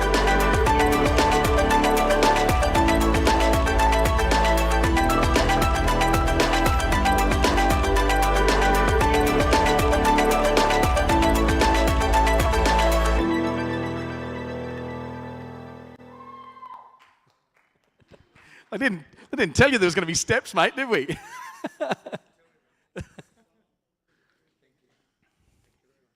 That is so cool. He's quite strong, isn't he? You wait till you pick that thing up. Step up here a little bit, mate. Gosh, this is cool to have you up here. Congratulations. Thank you very much. It's a great honour. That family, gosh, they're loud. Yeah, I get that. Yeah. Where did they get that from you or from Karen? No, definitely Karen. I'm pretty quiet in life. Yeah, you are. You're very, very quiet. I love that vision of you in that post-race interview out there. You were the larrikin, mate. Yeah, I haven't done an interview for quite a few years. I choose not to these days. I live for the future, not the past. And it's been a hard time, like since the accident, sitting in a bloody buggy in the passenger seat, nearly lose your life. It teaches you a lot in life. So these days, I really do enjoy living for one and watching my kids all race, the 3 of them. And these days it's fantastic to sit back and appreciate. I still watch Speedway. It took me a while to get the hang of Speedway again. I forgot a lot of the racing and that after the accident, but a lot come back. And, the rivals like Morse and Robbo and that, we left it on the track. And back in those days, we made our own rules a little bit. Like you'd sort it out in the pits. And then you'd come back and work Monday. You'd think, shit, I've got to buy a truck off Robbo now. So you used to, leave it there, but that was life. Yeah. I can't imagine. Like, it must be a different dynamic having a problem with Steve Robbo. Because how would you do it? He's a nice guy. How would you go up and give him a rev? No, I do. Yeah. Didn't hold back. No. He needs a rev. He give me a few revs. I give him a few revs. Even Morse one night. I'll never forget, we come to our home track, and our home track was our home track. He was a bit quicker than me on the night. So I went over to Morse and I said, you fucking will do... you do that... you do that pass to me again, mate. See that grandstand over there? I'll hit you that bloody hard. You'll clear the freaking grandstand. He wasn't game near to come to the car. We won that night. I thought that worked. So maybe I just thought it was... I don't know, who came up with the Hitman? My old mate Bruce Maxwell. Yeah, right. Yeah, so he was a very good fella, and I don't know why I always had to be the bad fella. Even against the American, Tim bloody, no, McCree was all right. It was Tim Fuller, come out. He said, hey, I want to put it on a display, and you got to be the bad fella. I thought, of course. So I got to belt him through the car. But it was funny, by the end of the night, I felt like belting him. Yeah, but the thing is, that was racing back then. And I do appreciate it. Even Speedway these days, I watch it a lot on pay-per-view. Arthritis, that's not very good in the body these days. But I watch the racing. I admire to the level it's got to these days. And it's still a big part of my heart, a big part of my life. And I still enjoy it through my 3 kids, Bianca, Natasha and Nathan. And the racing is such a big part of our life. Like even to be here tonight, we've been away this is my 4th weekend straight with Bitchman Racing. And it's just what we do. We're a racing family. And I like it, yeah. It's so cool, and to watch the next generation, and obviously Nathan's kicking some really, really good goals. Yeah, he's doing all right, yeah. And then I've got 3 grandkids who want to go go-kart. I thought, oh, shit, not again. That's why I included that in that thing. It was such nice vision of the kids out there. You could just see 3rd generation coming through again. That's all right. I got it in me. We can do it again. We can do it again. Fantastic, mate. No doubt there's some people to thank. A particular lady up there I know needs to be noted. Absolutely. Look, my wife has stood through me for a long way. Yeah, this is all good. And it takes a long way to get back to walk and talk and everything again. And yeah, I'm very lucky. Thank you. Love it, mate. You're done? You're okay? All right, let's take this trophy. Wow, he's as hard as nails, but he's got the emotion. The Hitman, Stuart the Hitman Hearn. Wow. Please put your hands together for my good mate Howard. You've done a fantastic job, mate. Get the sleeves off. We want to get some photos of those tats. Do you want my credit card number now? Credit card number. Gosh, he's doing deals left, right and centre. That is your Hall of Fame for 2025.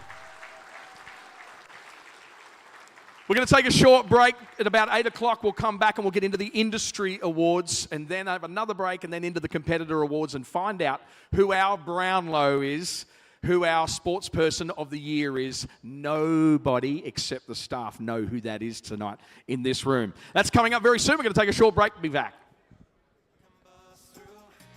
The toughest of walls that I've built as I've grown. And I'm not really one for adventures, but life with you gets so out of hand.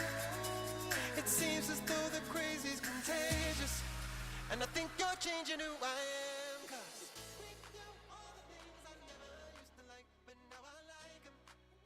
Now I like them. Right here at the bridge, the Australian Sprint Car Championship is on the line. Trevor Green giving that world-famous 4-wide signal. And hey, Murray Bridge, one final time. Bang your hands together, make some noise. Yeah, can't wait for this one, fellas. We know the time for talk is finally finished. Because it's time to saddle up Murray Bridge, because here we go. The Clearview Accessories Australian Sprint Car Championship is underway for 2025. J-Mac rolls the bottom, fires out of turn number 2. Luke Dillon is around and will go yellow, yellow, yellow. Here we go. J-Mac got a great launch from the bottom.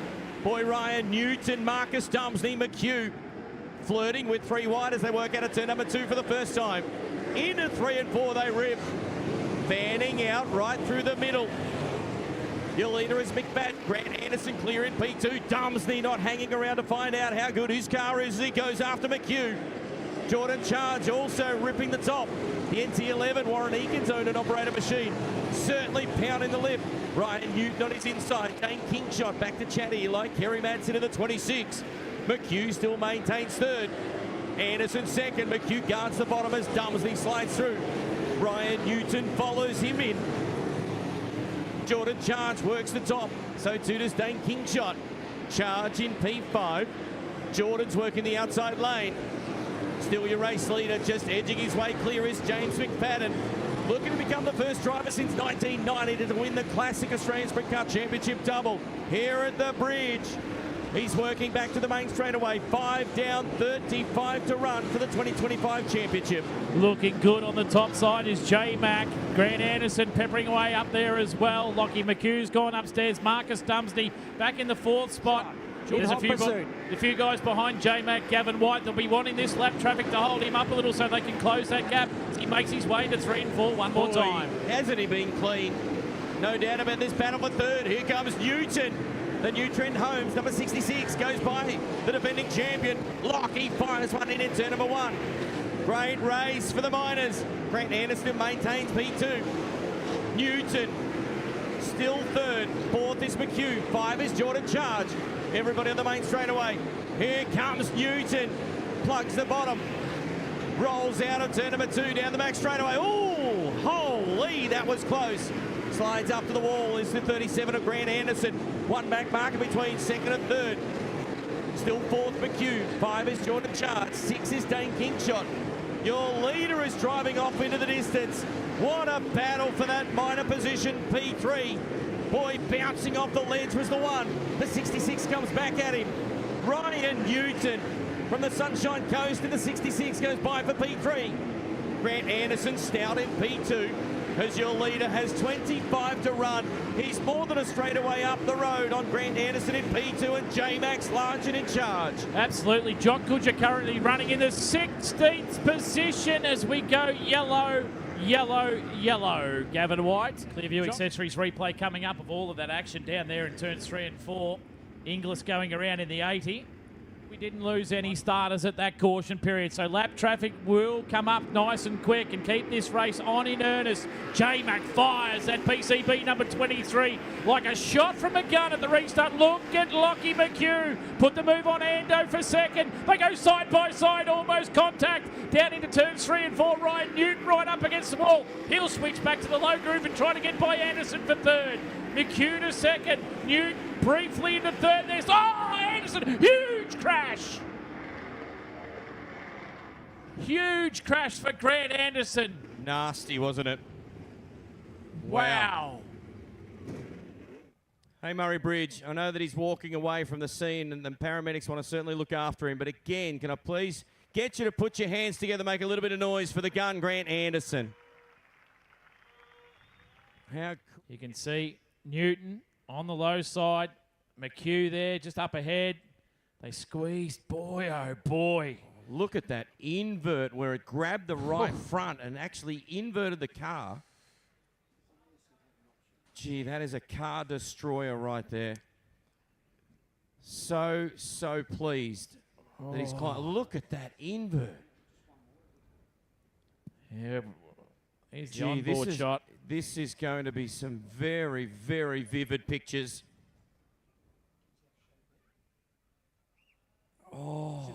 The wall cam is one of them.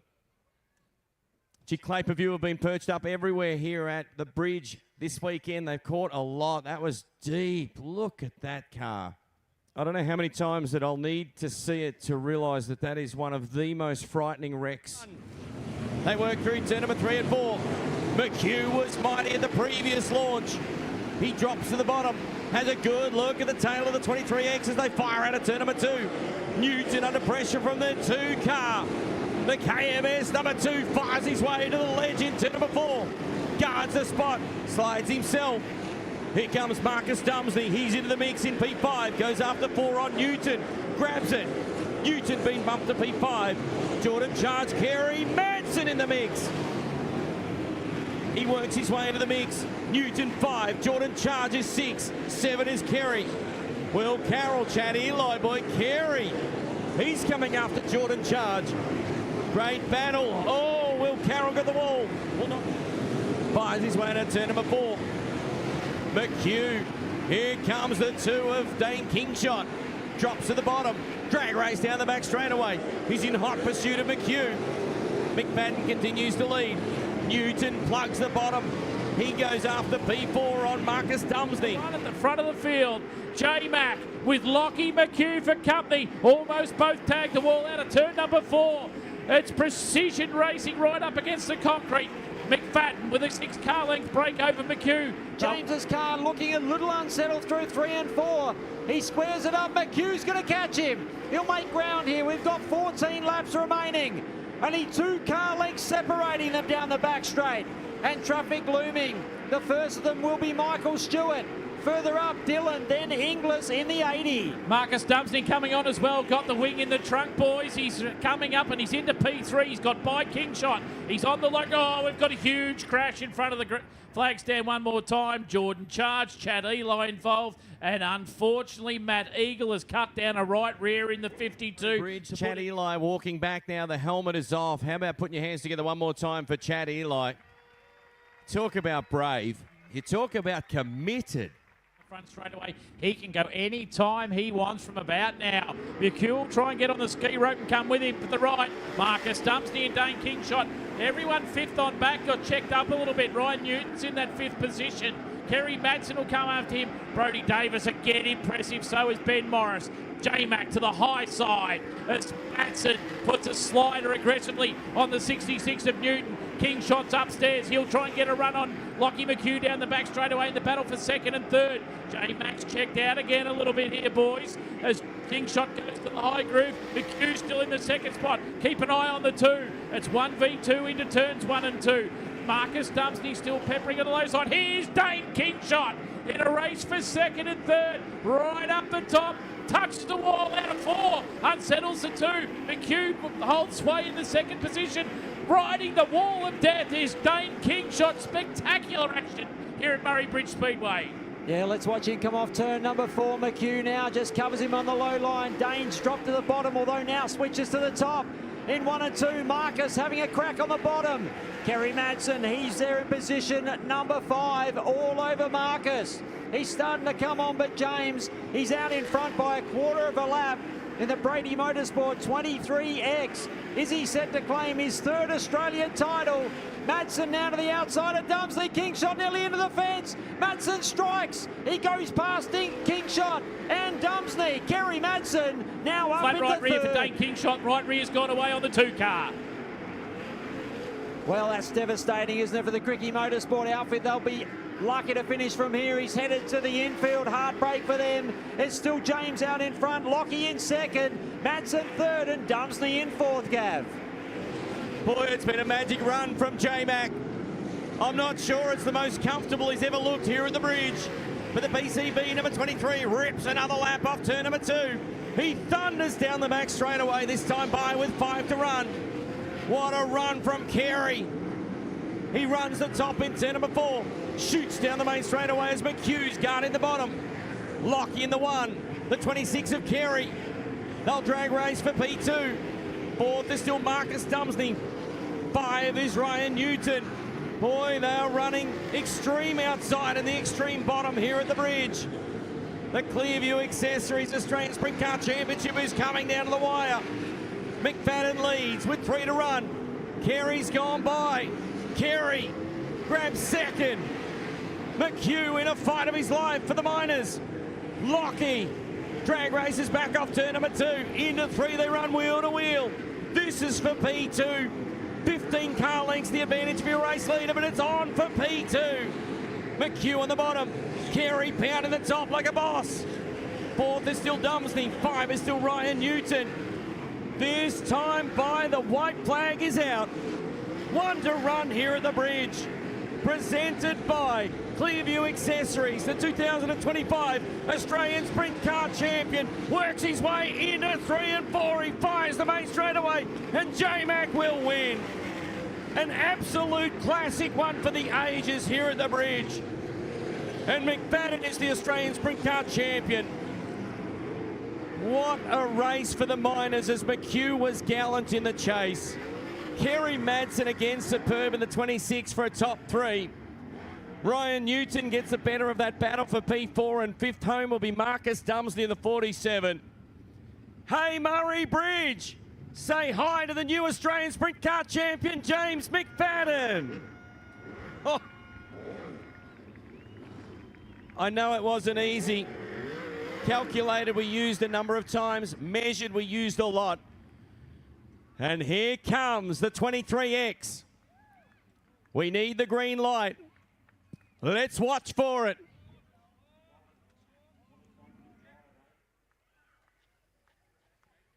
Waiting for confirmation. Here it is. He's got it. Woo-hoo!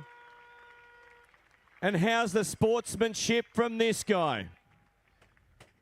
Hey, Murray Bridge, I know we're celebrating a new champion, but what about putting your hands together for the outgoing Australian Sprint Car Champion in the SRV Road Freight Services entry? How about it for Lockie McHugh? What about a moment right there, Gavin White. Kim Buswell achieved so much in this sport and now gets a coveted Australian Championship as crew chief for J-Mac. Yeah, what an achievement for this newly formed team. And James, just the consummate professional. That was a dominant display, fellas. The draft in hand. Going into the right shoe. Hey, Murray Bridge, how about some noise for the Australian Sprint Car Champion, James McFadden?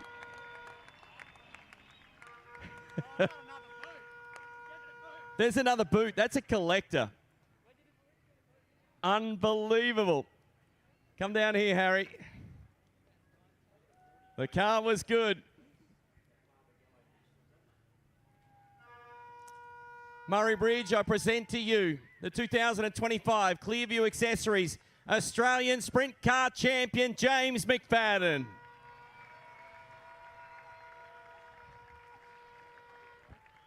This is where I say to you again that you told me you needed to be better, and I feel like you had a little bit in reserve. And, man, you were measured, you were calculated, you did everything right, J-Mac. Congratulations.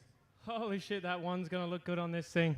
Oh, man. Oh, that was brutal, mate. That's one of the hardest races I've raced. I just didn't know where to go. I thought there was going to be rubber at some point, and hitting the fence and bouncing off of it. It was, I don't know if it was fun to watch for the fans, but it was not that fun in the car for a few times, but it was, yeah, it was a lot of fun. Hopefully we made up for what we did last night and put a great spectacle on for everyone. Man, to get Buzzy's first Australian title is pretty special. So he's going to go down as probably one of the best ever crew chiefs. So thrilled to be a part of his career and, you know, what Sheldon Brady has done and set this team up and, you know, to achieve the things we have this year is pretty special. It was an amazing race to watch. We felt you weren't comfortable. You said it yourself, you didn't know where to be, you banged the wall a few times, you were rooster tailing off the fence, but nobody showed their nose. You had a straightaway every time we looked. Yeah, I really, honestly, mate, the harder I pushed, the worse I got, so I kind of tried to calm myself down and be calculated from the center off and make sure I could get good runs so no one could slide me.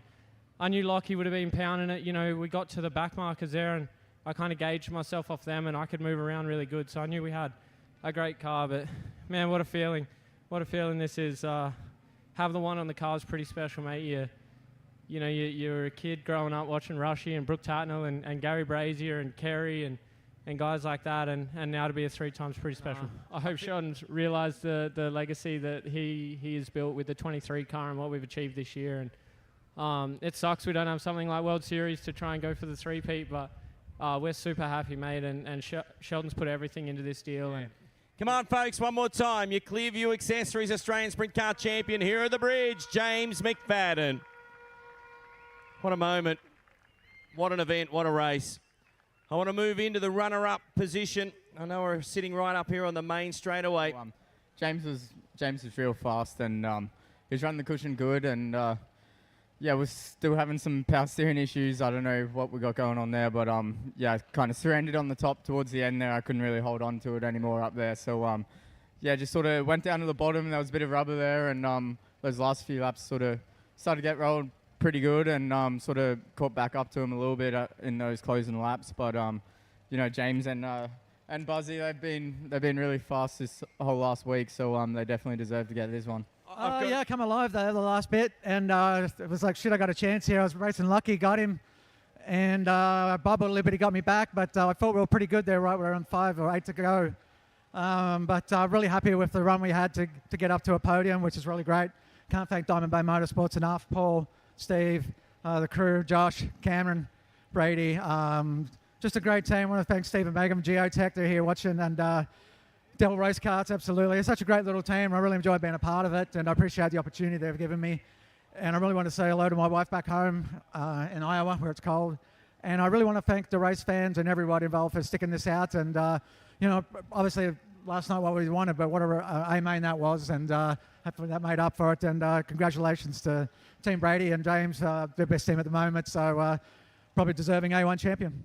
JJ Hamilton and Callum Harper, Mitchell G, Joel Berkeley, Atkins, Mick Nicola, Ian Botcher Classic 2024 to the green. And straight away, JJ Hamilton to the bottom. Callum Harper through the top, and Berkeley's going to look through the middle. Side by side into 3 and 4 for the first time. The whole way back through the entire A-main field, side by side. JJ checks out by a car length. Back to Harper. Berkeley up the third over G. Back to Mick Nicola. Atkins, Kane, Pascoe and Wilson. Beginning to settle into a groove. There goes Berkeley. Up another spot. Looking for second on the inside of Harper. Slides up a little bit. Harper tries back on the top. Levels up into 3. Decent battle for the podium here. Mikoska 39 of Berkeley gets a run. This time out of turn number 4 into 1 and 2. 3 laps down. 47 to run, and JJ Hamilton a perfect start.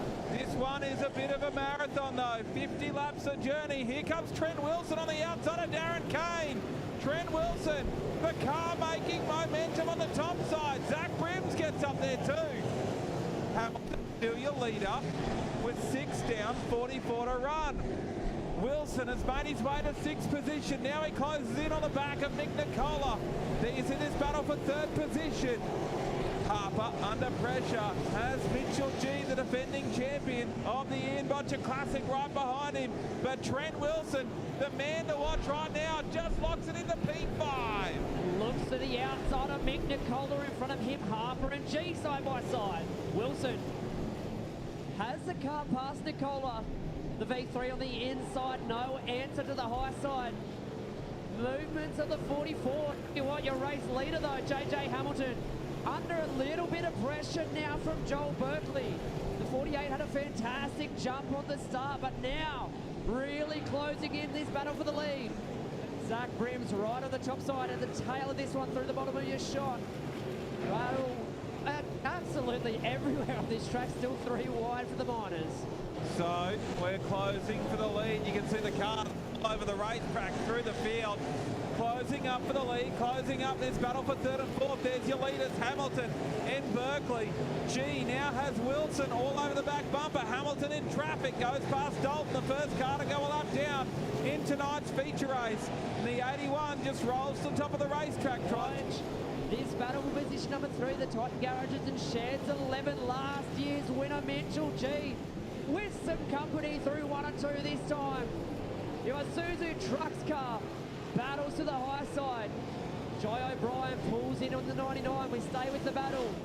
Mitchell G, Trent Wilson. Jeez, he's been good on this high side so far this race. Cars continue to work through the lap traffic. JJ restores his little buffer that he has over 2nd place Berkeley and Ash Bergmeyer. They are 3 wide into 1 and 2 lap traffic. Blue flag frantically waving in race control, but I tell you what, he's got company now. They go 3 wide through lap traffic with Berkeley in the battle. Timed his run nicely, just couldn't quite lock it in. Mitchell G underneath the Lucas Roberts, trying to buy in here as these front 2 cars try and carve away through this thick lap traffic. Chess match out there. Being fought at about 120 k's an hour. The Super's putting on. Here goes G to the outside for 2nd. There's contact down the main straight away. Berkeley and G, panels momentarily coming into turn 1. Berkeley has it spot into 3, but Mitchell G will look low. Berkeley gonna be stuck a little bit with this lap traffic, and G gets through. Oh, very close stuff down into 1 and 2 once again. Berkeley slide job up in front of Mitchell G. We've got one heck of a super sedan race on our hands. Oh, the slide jobs in traffic. Berkeley goes back to 2nd. G still 3rd. Wilson 4th. Callum Harper fifth, but look at this guy coming on strong in sixth position. Darren Kane, the Australian champion, closing in on Callum Harper right now. Your leader still in traffic, and Berkeley is just reeling him in. Fish on, Berkeley making ground. Hell for leather on your leader and levels up with JJ Hamilton in traffic. Hamilton slowed up on the bottom. Here comes Berkeley right now. Watch yourself, JJ, because you got the McCosker 39 to your outside, and he follows a quicker car through. They've been, oh no, he's clouted the wall big time. Berkeley, the spins in front of your leader. The 99 does well to stay out of the way, nose it into the fence. And with 21 to go, the first time we can take a breath. Let's go to the next replay to see what the first yellow was. So this is Berkeley. He's going to slap the wall in the back straight away. Look at it. Looked way more dramatic from the infield. All four wheels are off the ground from down here. And that happened right in front of your lead two cars. Hamilton goes to the top. Berkeley picks the bottom. And Harper's going to pick up a spot here. Up into third for Callum Harper. Wow. Bring us back to green and a nice even start. Berkeley slide job for the lead. Hamilton switch back to the inside and takes the lane away. Berkeley straight back underneath. Slides across the nose. Is this the Chili Bowl or is this the Ian Botcher Classic? We got slide jobs galore in Super Sedans and high-tech oils to Toowoomba Speedway. 3 wide for the second spot. Berkeley will look once again. Holds the car up in the middle of the turn. Doesn't quite get the power or momentum to push through for the full slide job for the lead. Mitchell G's turn now. Slides down though, looks up high. Berkeley powers round. Meanwhile, Callum Harper, the T22, biding his time down low, waiting for these guys to take each other out up to the fence for a little excursion in the 22. Underneath the Wilson who got tight. Zach Brims in this battle now. Darren Kane. Where has Brims come from? Right in this battle for the top 5 on the outside. Look at him. And Harper throws the slider to make his way through to P4, settling down into a rhythm. Berkeley just gets himself settled, starts to stalk Hamilton. Look at the turn entry speed from Joel Berkeley. He pulled in a car length that time. Here we go, down the main straightaway. Stays right behind him. Hayden Brims retired to the infield with 17 to run. Level up, had to slow the car mid-corner to avoid contact there. Front 4 cars in a ding-dong battle. Berkeley slips up, G goes through. Nothing in it at the moment. Harper to the inside of Berkeley. Wasn't expecting that. Joel fights back on the top. Superb racing from your Super Sedans. Just biding his time to perfection. Berkeley still third. Harper fourth. Slide job for the lead in traffic, and Hamilton fights back around the outside. Now Berkeley, slide job. He's going to go 2 for 1. He gets a lap car in. Mitchell G. G switches back underneath. What a race. Contact.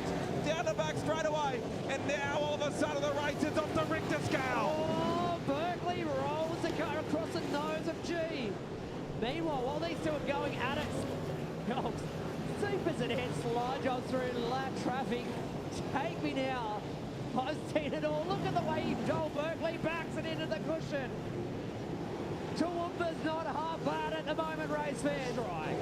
Berkeley starts to close in, as I say, that has a bubble off turn number 4. Oh, Brody Boss is slowing at the top of the racetrack. We might go yellow here. We might go yellow. Boss is slow. Meanwhile, traffic is closing up.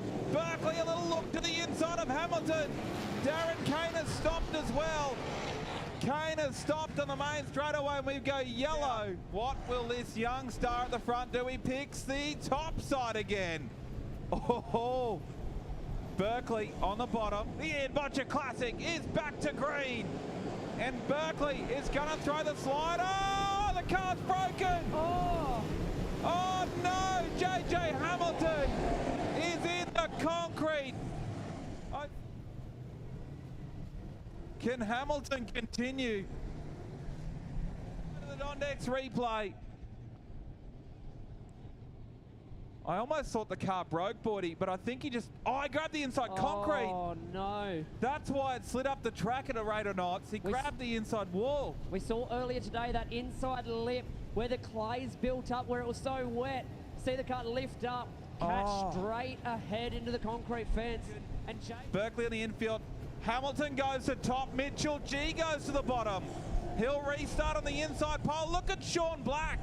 Has gone up 3 spots. Look at Matt Pascoe. He'll restart on the inside in position number 5. Let's go back to green with 6 to run the Inbotcher Classic. Hamilton, is the car okay? G straight back upstairs. Sean Black on the bottom. Up to 3rd. Harper to 4th. Pascoe to 5th right now. And the big names come to 4. Oh, Zach Brims. We're going to park him up. The top of turn 4. Brims was ailing before that.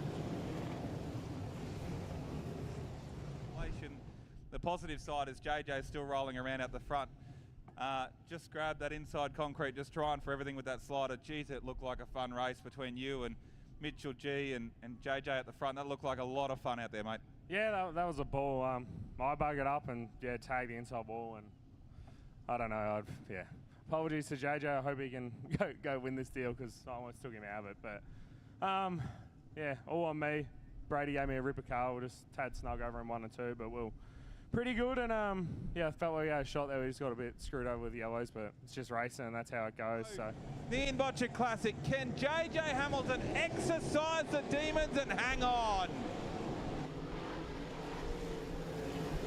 Leads us around the higher side through 1 and 2 on the restart. Mitchell G dives underneath the back crash bar of the 48. These front 3 cars are it. Mitchell G, Callum Harper doing everything they can.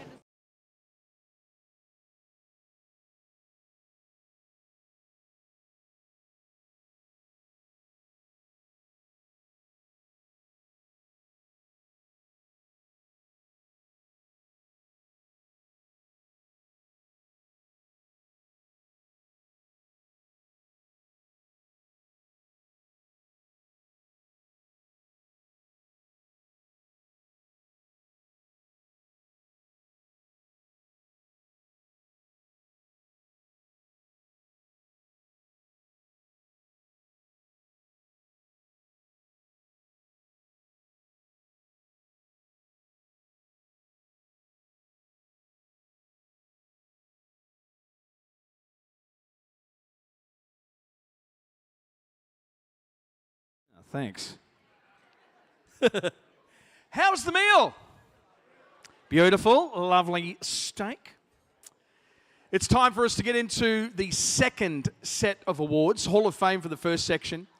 And these are what we call the industry awards. And these are not anything to do with competitors. These are the people that actually make our sport run.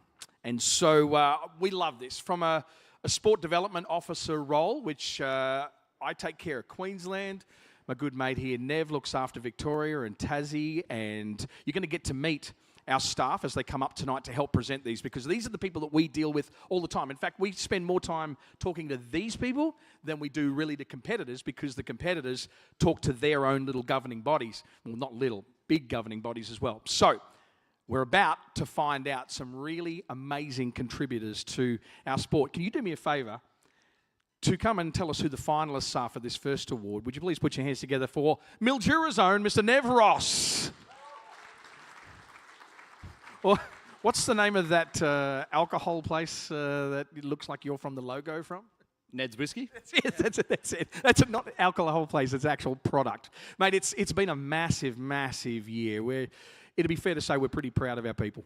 Yeah, very proud of our people. This is the biggest year Speedway's ever seen. We've had more events, more competitors, more licence holders than the sport's ever witnessed, and that's a true testament to everybody that we're about to celebrate tonight. Fantastic. All right, we are going to have a look at the first of our awards. This is the 2025 Innovation Promotion Event of the Year, and this has been expanded into event because there is so many amazing events that are happening now that we've incorporated this into this. Would you please do us a favour and give us the finalists with that lovely mic there? This one's going to work. All right, the finalists are Napa Speedway Sprint Cars in the City, the Perth Motorplex for the High Limit International, and the South Burnett Speedway Club for the Kings Royal. And the winner is... Oh, he's ripped the sticker. He's pulled the terror off. That was funny. That needed way more laughs. And the winner is Napa Speedway Sprint Cars in the City.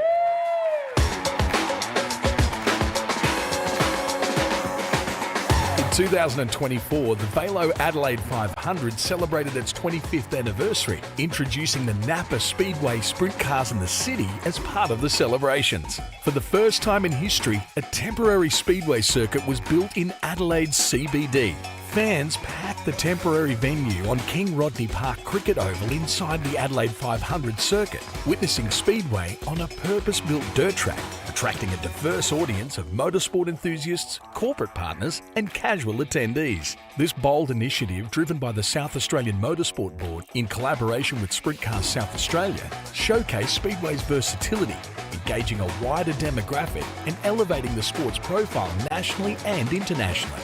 The Napa Speedway Sprint Cars in the City has set a new benchmark, proving Speedway can thrive in non-traditional environments and bringing the sport closer to its existing and new fans. Put your hands together for the SA Motorsport Board, SA Sprint Cars. Come on up, guys, receive your award. Oh, they're right here.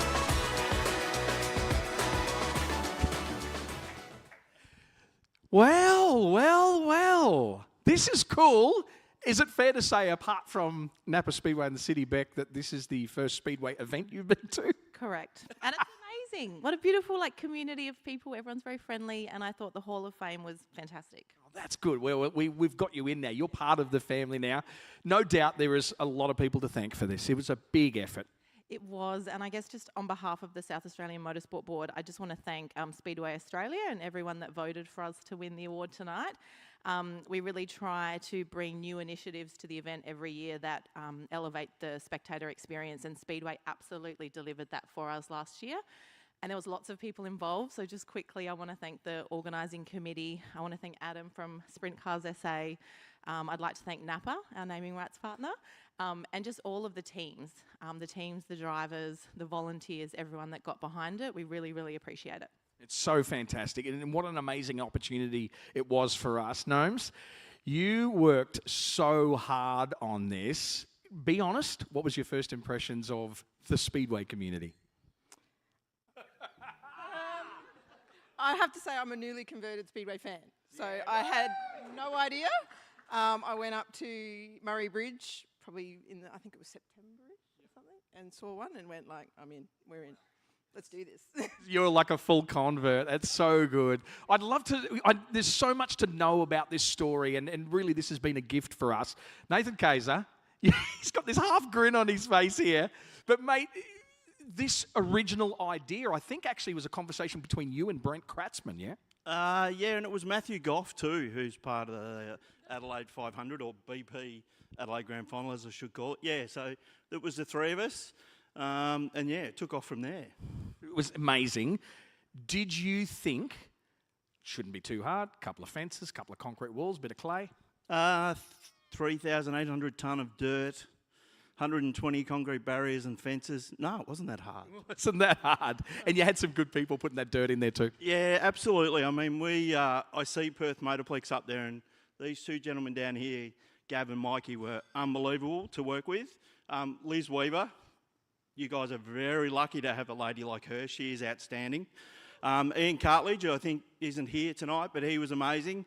And then the Dirt Whisperer, Alan Barley. Yeah. What a man. He was a pretty incredible fella. There's a guy down there who's got his arm up against his hand there, and Adam Curry. Was he a good representation of us as Speedway people? No, terrible. Terrible. No, terrific fella, and grateful to have been able to work with him. Gnomes and I put a lot of work in with Org Committee, and people like him and Gav and Mikey, and they're amazing. Yeah. Fantastic. We're really, really proud of what you guys have achieved in making sure we got the best out of this. I'm just going to ask one last question. We've seen we're going again. It's bigger and better, Gnomes? Bigger and better. 3 nights of racing, and then the theme of the night seems to be the next generation. So Saturday and Sunday is a Junior Cup Championship with Junior Sedans and Junior Formula 500s. So let's shine some spotlight on them. Very cool. How thankful are we? Can you please thank these guys? And well done. Congratulations on the award. Well done. How cool. Well deserved, well deserved. All right, to help us with this next award, I'm going to ask a guy who you'll probably hear his voice when you phone this place. Put your hands together for Scott S.J. Jenkins. You may have heard of this. This is the guy who answers the phone at Speedway Australia most of the time. And when you'll tell if he's in a good mood. It's all based on whether the Geelong Cats actually did all right on the weekend or not. But what you don't realise, if you're up for a chat, particularly during the sort of quieter time now, you want to talk sprint car history, this guy is a flipping encyclopedia. He is unbelievable. Anyway, I've pumped you up a bit. We're going to look now at the 2025 Photographer of the Year. SJ, take it away with the finalists. No worries. Thanks, Ben. So the nominations for the 2025 Photographer of the Year are Nikita Pollock, Northern Territory, Richard Hathaway, Western Australia, and Zach Phelan from New South Wales. Ooh, that's cool. Zach Phelan, he is an up-and-comer. Interestingly, very quite... there's a bit of mentoring going on there with our actual official photographer for tonight, Gavin Skeen, who has actually had a lot to do with Zach and Nikita's roles in photography. Righto, you've got the winner. The winner is... The winner for the 2025 Photographer of the Year is Richard Hathaway, Western Australia.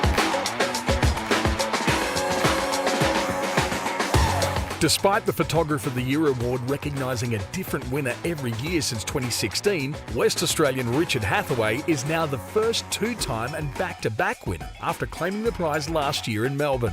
After the 2024 award, Auto Action magazine produced a full feature on Richard's work, noting his passion and eye for detail while capturing his philosophy and approach to the craft. Once again in 2024-25, Richard ventured outside of the familiar territory of WA venues to capture some of the blue ribbon events on the East Coast, including Murray Bridge, Tolma and Warrnambool. Richard's masterful studio race car shots could be the secret sauce that distinguishes him in the industry, showcasing the sport in a showroom environment in stark contrast to the race car's native dirt track home. There he is, the winner, Richard Hathaway.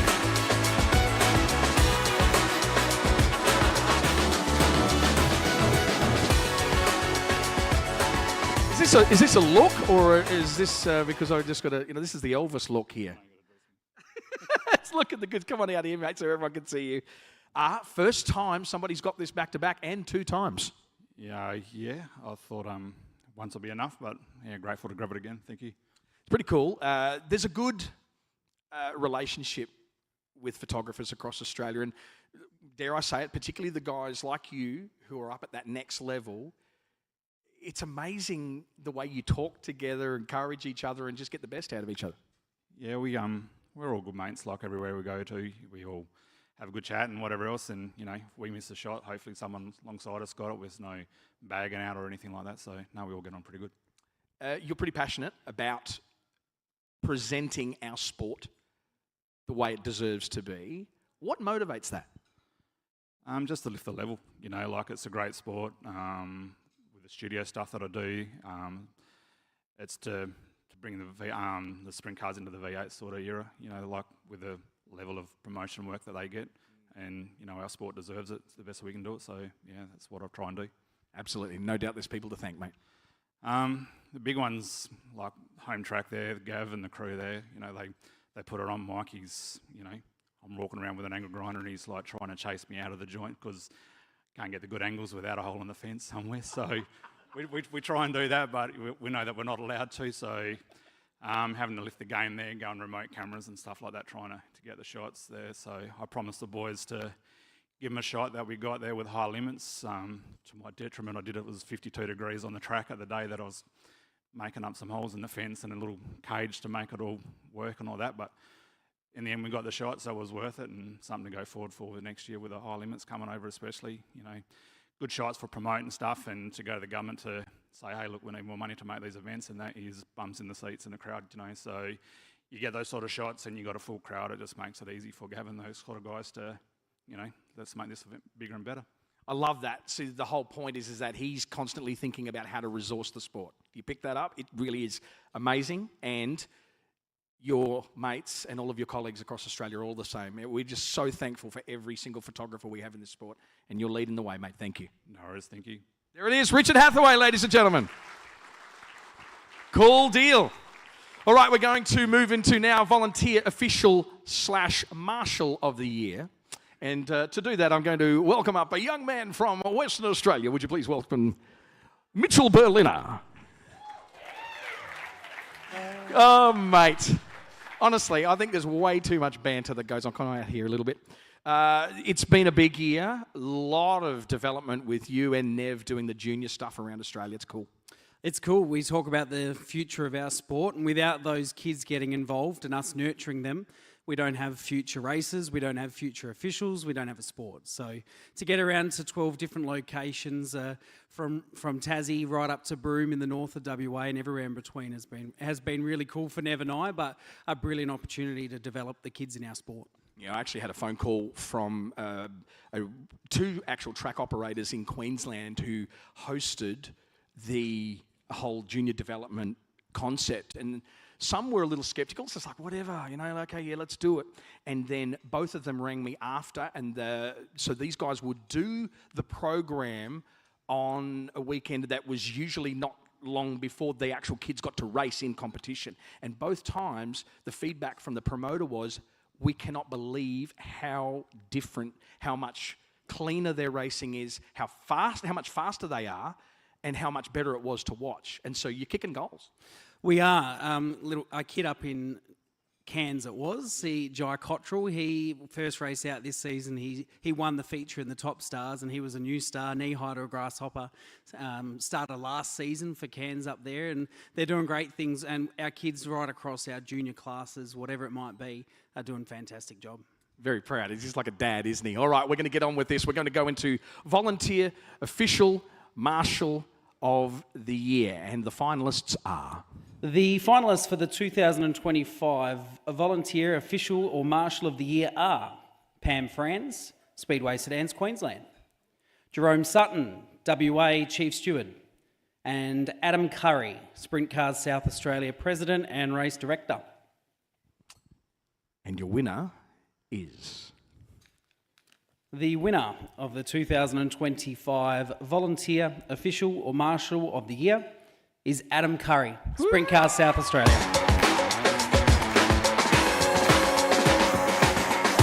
As president of Sprint Cars South Australia, Adam Curry has been a driving force behind the sport in his state, highlighted by his amazing contribution to the groundbreaking Napa Speedway in the City initiative at the 2024 Adelaide 500. A passionate volunteer, Adam dedicates countless hours outside his full-time job, driven by a deep commitment to the sport. His leadership is reflected in his hands-on approach, from race day operations to supporting drivers and teams on and off the track. Adam's proactive problem-solving, positive attitude and ability to unite the community have earned him the respect of racers, officials and fans alike, increasing participation, improving race day operations and elevating the profile of sprint car racing in the state. Despite being a likeable larrikin, Adam has a clear vision of what speedway racing can be in South Australia and is fueled by an inspirational passion to see the sport thrive for the decades to come. Yes, Adam Curry!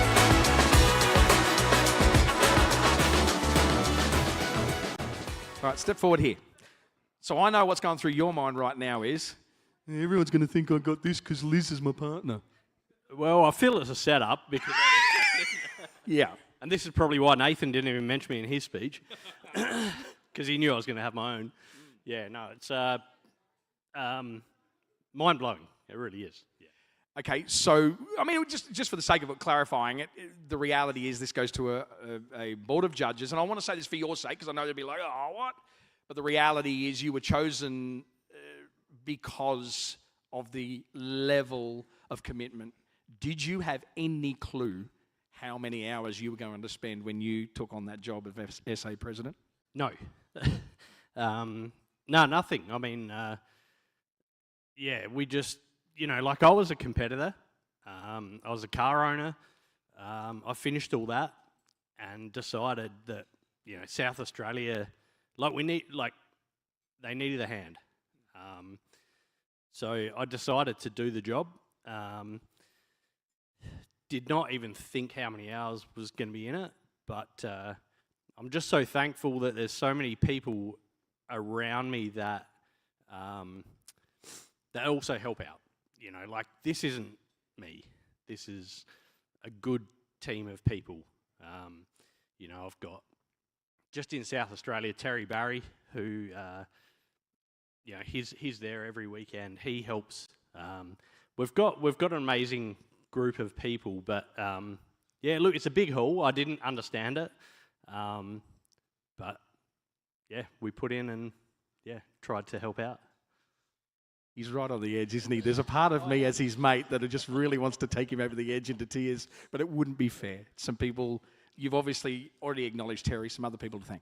Yeah, don't do it to me, Benny. No, look, it's just, there's a great bunch of people that help out. I need to thank Liz. All the Speedway Australia team have had a tough 12 months, really tough. And all of you guys have worked together so well. I don't think...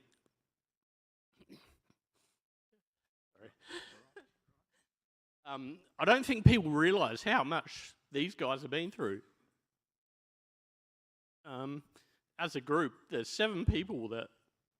Oh, you guys are stuck through it. Sorry. But yeah, like... So without that, Speedway doesn't exist. There's a lot more people out there than me that are doing this volunteer role. I mean, I've done what I've done, and we were probably in the limelight with the Adelaide 500. I probably was. There's a lot of other people at grassroots and all that sort of stuff that are putting in a huge amount of effort. And without volunteers, this sport's nowhere. Yeah, and look, the more people that are here without their own agenda, that are just here for the sport, is the best thing we can do. Yeah. Adam Curry. Well done. Your volunteer official marshal of the year. Did anyone video him at the table when his name came up on the finalists? Yes. I want to see that video. All right. I'm going to, the lady that's got lots of accolades tonight, put your hands together for Liz. Oh, is it Liz Weaver next? Hold on. No, it's not. It's Michael Braggs, who now I see out of my peripheral vision. Put your hands together for the New South Wales Sport Development Officer and Safety Officer, Michael Braggs. And anybody in drag racing will be like, hang on, wasn't he a drag racing guy? Come on out here a little bit. Mate, you've spent a lot of time in drag racing and speedway and all of that. It really is amazing to see how you've got around this whole thing. You've sort of got all these different spectrums of motorsport. Yeah, I've had a double at everything, really. Anything with wheels, I'll have a go at. Did the drag racing a long time, but growing up as a kid, my family was Speedway. Always wanted to do it. Dad never wanted the mud back in the garage, so I had to wait till I moved out, and he was happy with drag cars because no mud. Anyway, once I moved out and then realised here's my opportunity, and I just wanted to lease a car, have a go. Next thing I know, I've got a truck and cars and spares, and as we all know in this room, that's how it goes. You get bitten by the bug, and here we are, continue doing it. It really is cool for us because what racetrack? Your mum and dad ran a racetrack in Victoria, didn't they?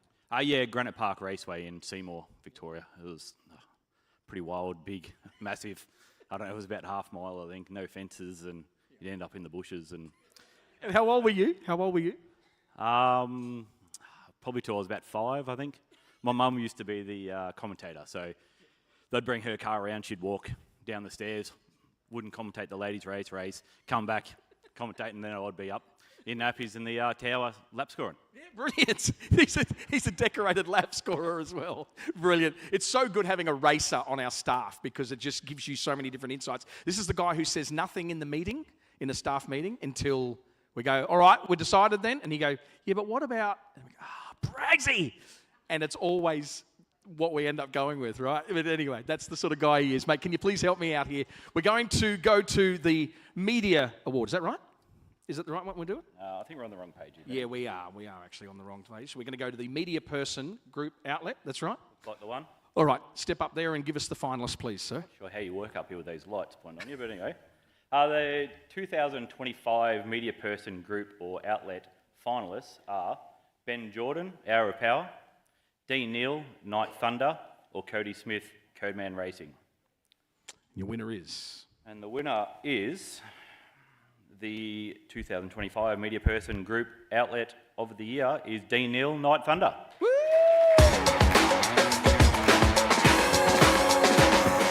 2023 Media Person of the Year, Dean Neal, is once again being honoured for his amazing contribution to the sport in the 2024-25 season through the Night Thunder program on the 7 Network. Spearheaded by the production of the Maddington Toyota Sprint Car Series, the Night Thunder program's 10 episodes this season featured the High Limit International, in addition to the USA vs Australia Sprint Car Speed Week and the Australian Late Model Championship, attracting an average of over 72,000 views per episode through the 7 Plus app, available on all smart devices. Australians consumed a staggering 15 million minutes of Speedway on the 7 Plus app over a 3-month span. However, it's the associated content on the 7 Sports social media platforms that has confirmed to the 7 Network that the Australian sporting market has a very healthy appetite for Speedway, eclipsing 12 million views over the 10 episodes. Dean's tireless pursuit of excellence, coupled with his passion for the sport, has presented Speedway with a fresh opportunity to expand its reach and popularity and become the nationally respected motorsport that it deserves to be. Hello everyone from Channel 7 Perth. Part of the reason I can't attend tonight is because of my work here as supervising producer with 7's AFL. I would love to be there with you all. Winning this media award means so much from an industry I really love.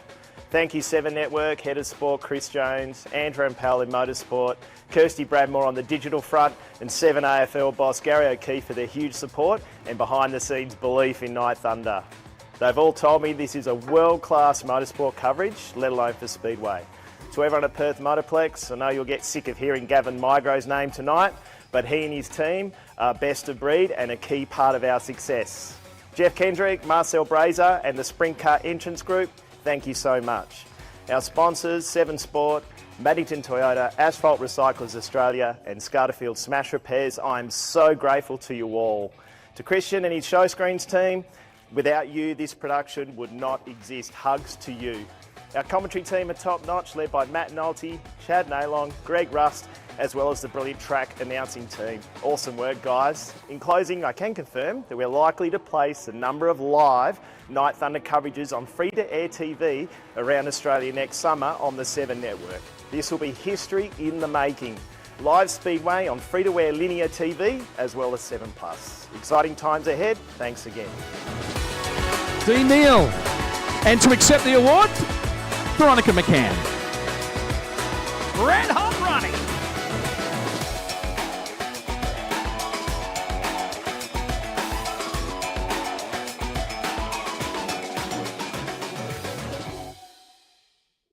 Step forward, please, Ronnie.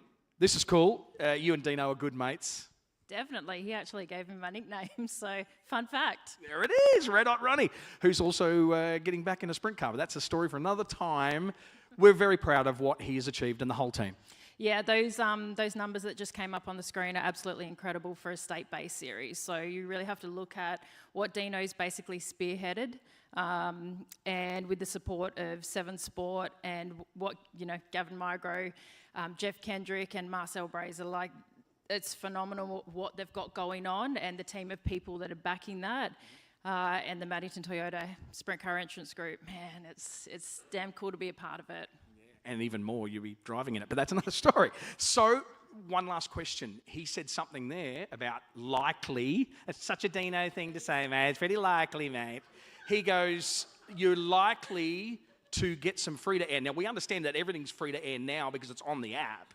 But he's talking about antenna TV for the old school people. He's talking about antenna TV, again, phenomenal. He was, you know, we were lucky enough at the SEG presentation night where he was able to announce that. And for all of the teams, the sponsors and everything that goes into that series, that bar is incredibly high. And that's a fantastic outcome for those guys to I think it's 7 Mate that it's going to potentially go on, a handful of shows. That's, can't ask for much more. Absolutely fantastic. Put your hands to the Veronica McCann, receiving on behalf of Dean Neal.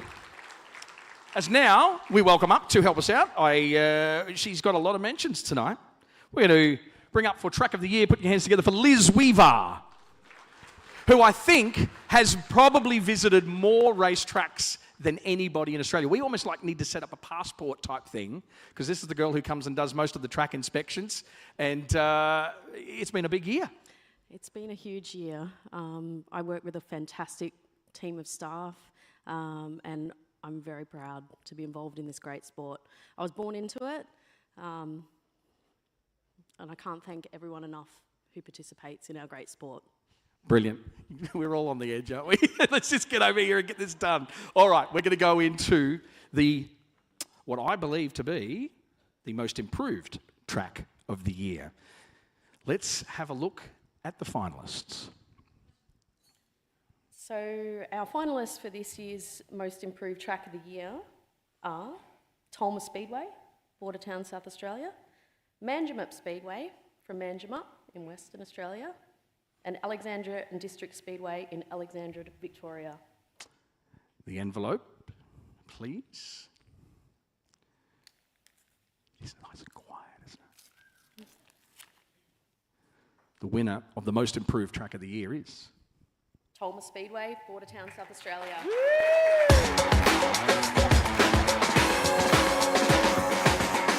There's venue renovations and then there's total transformations. And Bordertown, South Australia's Tolma Speedway has undergone a major facelift to become the most talked about speedway venue in the nation. The project began with securing digital scans of the much-loved I-55 Speedway in Peebly, Missouri to replicate on the existing Bordertown site, before dismantling the old track to improve safety and functionality.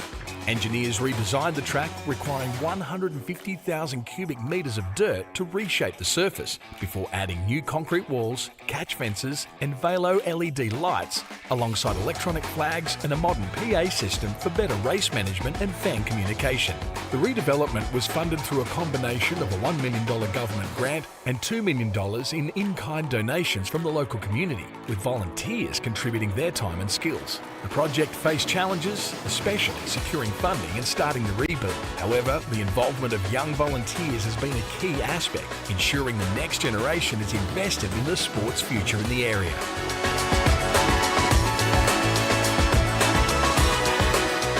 Tolma Speedway. Look at this team. How good. Come on, keep your applause going. What a crew. It is absolutely a team effort. Good on you guys. This is very cool. Oh, the whole lot. You can see some of the banter up here. Here we go. It takes a village. All right. Snow, we're going to talk to you very, very quickly here, mate. This is a huge deal. Did you have any idea what you were taking on when you decided to pull down the old Tolma Speedway and start the new one? The first concrete wall was the easy part, pulling it out. Yeah, a bit of an idea, but knew it was going to be a big job. When we pulled it out, we had no money. This is why everyone's up here, because the community's built it. We had no money. We got all the local farmers supply fuel and earth moving equipment. We just dug a big hole in the ground, and then it's like out of the castle, isn't it? Snow dug a hole, right? Yeah. Dug a hole in the ground, made a mess in the middle of town. So then we went to council, lobbied them and our state government, and they give us $1 million to put into materials. And then, you know, all these people up here were been out there to build it. The materials, the money covered the materials. Yeah. It's amazing, though, because we're going to need to pull back on this whole thing, because I know that a few people would have gone, oh, $1 million, I can build something with $1 million. The effort to get the million, that's the thing. How much work was that?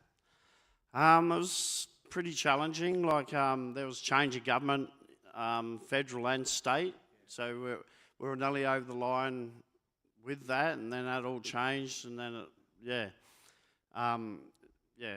got to the end, and like, we just had to have some money to get keep the project moving. Amazing.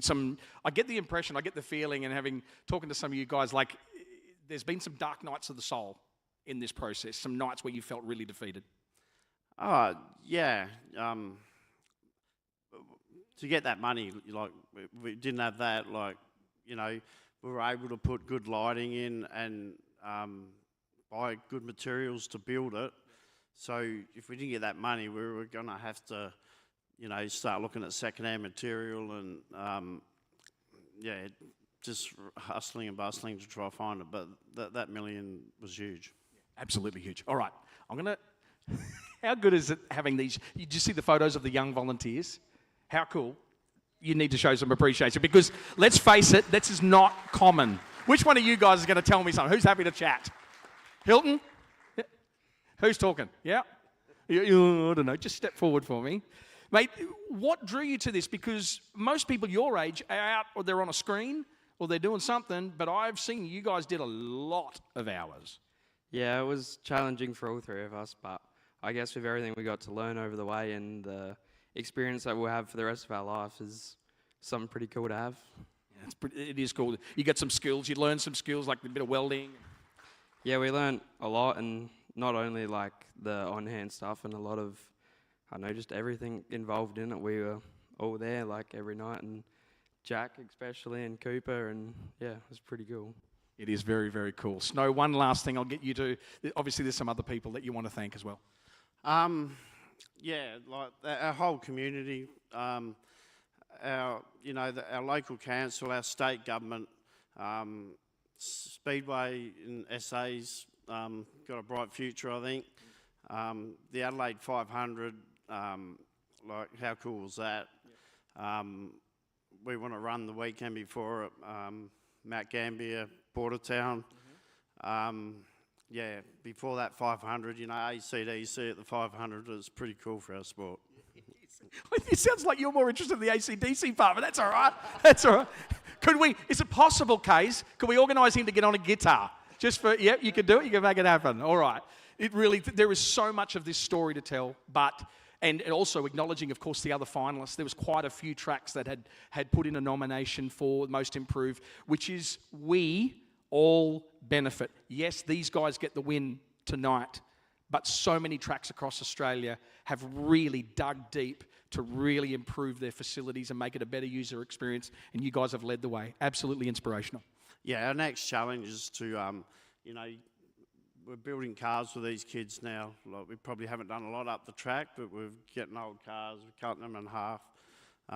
The LS Sprint cars, they're coming, like just turning 16. Isla had to go there the other day, practice. So our aim is to get 10 local cars and get out there on a Friday night and get some practice laps and then get amongst it, yeah. It's inspirational, isn't it? Put your hands together, ladies and gentlemen. Everyone from Tolma Speedway and Bordertown. Congratulations, mate. Good job. Good on you guys. Wow. It was really rapt to see Manjum up in the finalists as well. That is just so cool. I love that racetrack. If anyone's never been to Manjimup, you've got to go there. So what's it, 6 metres fall? So coming into, if you've never been to Manjimup, it's like there's turn 1 and 2, and then it starts to go, there's about 6 metres fall onto the back straight, then they come back up. It is mind-blowing. Alrighty, we're into our final award for the second section, and this is the J.R. Crook Speedway Track of the Year. The reason why it's got a name, for those of you who are not up to speed, a couple of years ago, we were going to celebrate the centenary of Speedway, which was always talked about in Maitland on solo bikes, and that is absolutely true. Now, solo bikes and cars together had a very, very close relationship. But Michael Braggs, our New South Wales guy who you just met, he just started, and I said, hey mate, centenary's coming up here this year, 2023. It's going to be your job to put together the whole centenary. I guess it's in New South Wales. He goes, okay, cool, sounds like a great project. I said, yeah, we probably should. It's not like I had the right to tell him, but it was just the discussion we had because I was probably going to do it. And he said, oh, I'll take care, I'll look into it and do a bit of research. He did some research, and about an hour later, he rang me and said, I think I've got something I need to show you. I don't think the car centenary is in 2023. I think it's somewhere else, and we've missed the centenary about 20 years ago. I said, what? And this is what we found out. Melbourne, the sporting capital of Australia, and the iconic MCG and Olympic Park precinct has hosted some of the nation's most memorable sporting moments since 1853, and later in the mid-1930s would become a centrepiece for speedway racing. Olympic Park Speedway in Melbourne played a vital role in the history of speedway and specifically speed car racing. Also too the famous Tracy's Speedway at Maribyrnong, the Brooklyn Speedway in Melbourne. Melbourne plays a vital role in the history of Australian speedway. And while it's well documented that two-wheeled speedway as we know it today was birthed in Maitland in New South Wales in 1923, recent discoveries have revealed that four-wheeled speedway has its roots in Melbourne, just down to the southeast in a suburb called Aspendale, as early as 1906. Aspendale Speedway takes a very, very interesting place in the history of Australian speedway. Maybe some people are not too familiar with it and the role it played, but what we do know, it is there, it's proven, and it's documented in the records, and that's why it plays such a vital role. John Crook has been uncovering Speedway's previously veiled history over the last decade after researching his family heritage and unearthing information about his great-grandfather, J.R. Crook, the founder of Aspendale Racecourse and soon after Aspendale Speedway, which was a purpose-built dirt track for car racing on the inside of the horse track, hosting its first event in 1906. Aspendale started in 1890 as a horse racing track. It was a big one like Sandown. J.R. that built the track, he was one of the first car owners, I think the third car in Australia probably. And he sort of said, geez, well, if there's another one of these, let's race them. You know, he did two races on horse racing tracks at Sandown and then Maribyrnong back in 1904. About 3 weeks apart, and he won both those races, so he's the winner of the first and second motor race in Australia. Then he thought, gee, I got a lot of empty land in the middle of my horse racing track, I built a car race track, and that's what he did. They held two race meetings, one early in January 06 and one in about December, I think, at the end of the year. And then they got caught up in the war, basically, after a few years, and it just wasn't used, and then they reset it again in 1924, it was all completely remade, and then the Depression started a year after, so they raced for 2 years and shut down again for another 4, and then fired up again and got 2 years in before the Second World War started. It was something like 1942 or something when the track shut down for good. Despite over a century of development, the shape of Aspendale Speedway can still be partly seen, as Albany Crescent in Aspendale follows the original back straight into Turn 3. This was the back straight of Aspendale Speedway, would you believe?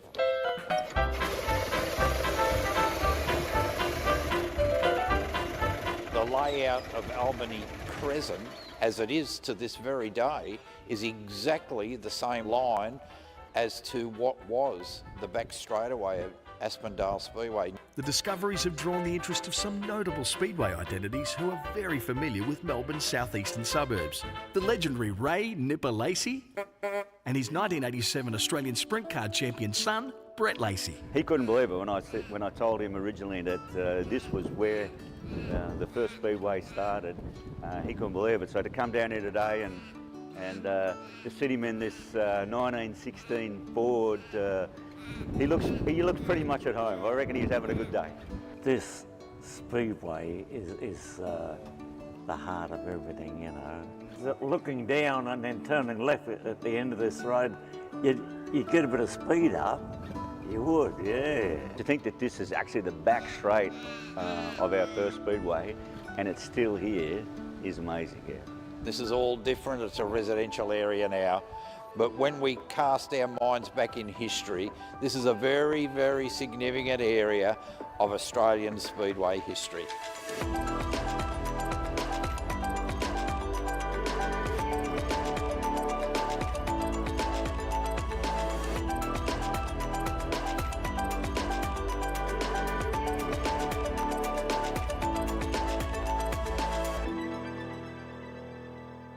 How good is that? So that is why it's the J.R. Crook Track of the Year, and the people who do all of our track inspections, or most of them at least, they're going to help us with the finalists for the Track of the Year. Please, once more, put your hands together for Michael Braggs and Elizabeth Weaver. Who's doing the talking here with the finalists, guys? You can share it, or are you going to go? I'll go first. The 2025 JR Crook Speedway Track of the Year finalists are Perth Motorplex, Western Australia, Murray Bridge Speedway, South Australia, and Toowoomba Speedway, Queensland. How goes the ooh, ooh? And our 2025 JR Crook Speedway Track of the Year is Perth Motorplex.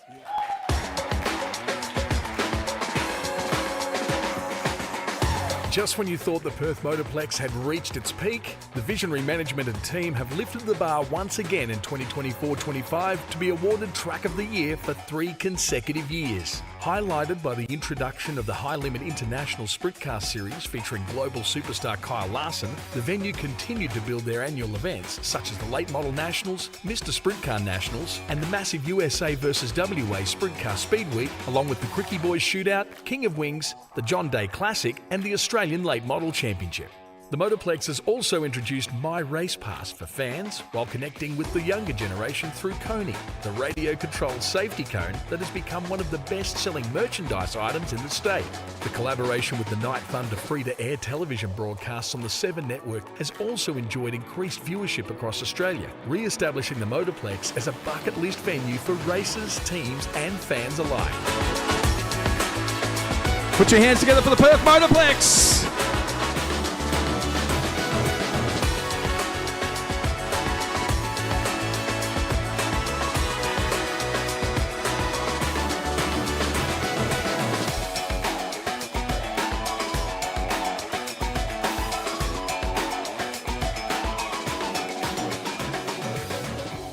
Righto, you got 1 minute. You better play the music then. What gets me about this is that everybody just take a step forward, please? Yeah, thank you very much. What gets me about this is that people could say, "Oh, what's the Motorplex? Of course, it's the best track in the year." But the reality is, you probably wouldn't have won this if you just kept doing what you were doing. Absolutely. You know, we've got a great team here. Mikey, he's my right-hand man. There's some cats out the front there before, and I fucking hate cats. But I get hay fever really bad and allergies from cats. But Mikey, he's just an absolute. We're blessed to have him. Emma's our ticketing manager. We haven't got as many people as Tolma, so it won't be that long. But Riley is our Speedway admin and does a great job. Veronica is our Speedway operations, and she's sort of taken over from my role as the Speedway manager, because apparently I should be the general manager that these people all talked me into doing. Chris does our marketing, and Paps is our production guy. So this team, they all paid for their own way over here this weekend, and did you see that cat? But they're amazing, amazing people, and absolutely privileged to have them as my teammates. But they brought their partners over as well, and we love what they do. And thank you to their partners for lending your partners to us for 9 months of the year of craziness. Amazing, and the stuff that we do we challenge ourselves every week. We talk about how we can make it better. We're in the people business. The fans are our customers, the racers are our customers, the sponsors are our customers, and it's not lost on us. And we're really we work hard to make that work. Our membership grew 60% this year. As an example, you talked about High Limit. Absolutely overwhelmingly proud of what we were able to achieve to make that happen. Started over with a beer with Brad Sweet in Perth the year before, and probably the single biggest gate in Australian Speedway history, and I won't deny that. But 91% of our ticket sales were purchased before the event started. So we're really, really proud of that, and for this team to be able to do that is just absolutely wonderful. And congratulations to the Hall of Fame people this weekend. It's not lost on me from my father being an inaugural Hall of Famer to see the history in this room. Alan, Tommy, I got to race against Tommy, and Howard, I did get to race against those guys as well. And I was only 3 when I raced those guys, but and to see Robbo, Hitman and Scare 'em Sid. I mean, it's so cool. It's to see that and absolutely passionate about this game and absolutely fucking love it. There it is. Can I make an observation that it's stupid for me to ask another question? Anyway, can I make an observation? Would it be fair to say that COVID actually did you a favour? Absolutely. COVID helped us. We had a lot of interstate or a lot of big teams with good money, good, well-resourced teams that travelled Australia. When COVID happened, they couldn't travel and they stayed home. And at the end of the season, they think this is actually not that bad. I mean, we personally, our track paid out over $720,000 in prize money this year for sprint cars alone. The Sprint Car Insurance Group, with their money, their finance, the end of season money, and the stuff that we did collectively with Bunbury and Allenbrook, was over $1 million in sprint car racing for Western Australia. We're the most remote capital city on the planet, so COVID helped us immensely, and all those teams stayed home. And they want to. Now, we encourage them to travel, and certainly we loved being a part of the Napa 500, the Speedway in the city. It was just amazing, and we've moved our calendar to ensure that thing works from a WA point of view, and it's so important. We've stayed away from Tolma and Mount Gambier for next season because we feel like it's so important that those guys get the opportunity to do that. And High Limit will happen again. We're paying $110,000 to win this year, $15,000 to win the prelims, and we're absolutely privileged to get that opportunity to do that and to showcase our sport and what Dean Neal's done for our 7+ stuff. And in case you didn't realise, 7 on free-to-air television is just amazing, but I certainly want to pay my respect to Clay-Per-View, what they do. We partner with them guys on everything other than our 7+ stuff, and it's really, really important because you guys provide a service to our sport, and that's not lost on us, and we need to make sure and encourage, we as a community, that we're all embracing that. Well said, hey. Ladies and gentlemen, put your hands together for the Perth Motorplex. Anybody else you want to thank? Yep. Can I just say, look, I'm no longer on the board of Speedway Australia as of this, like a couple of weeks ago, but I encourage everyone to unite and to embrace Speedway Australia. It's a great concept. I've done it for over 20 years. I started when I was 13, and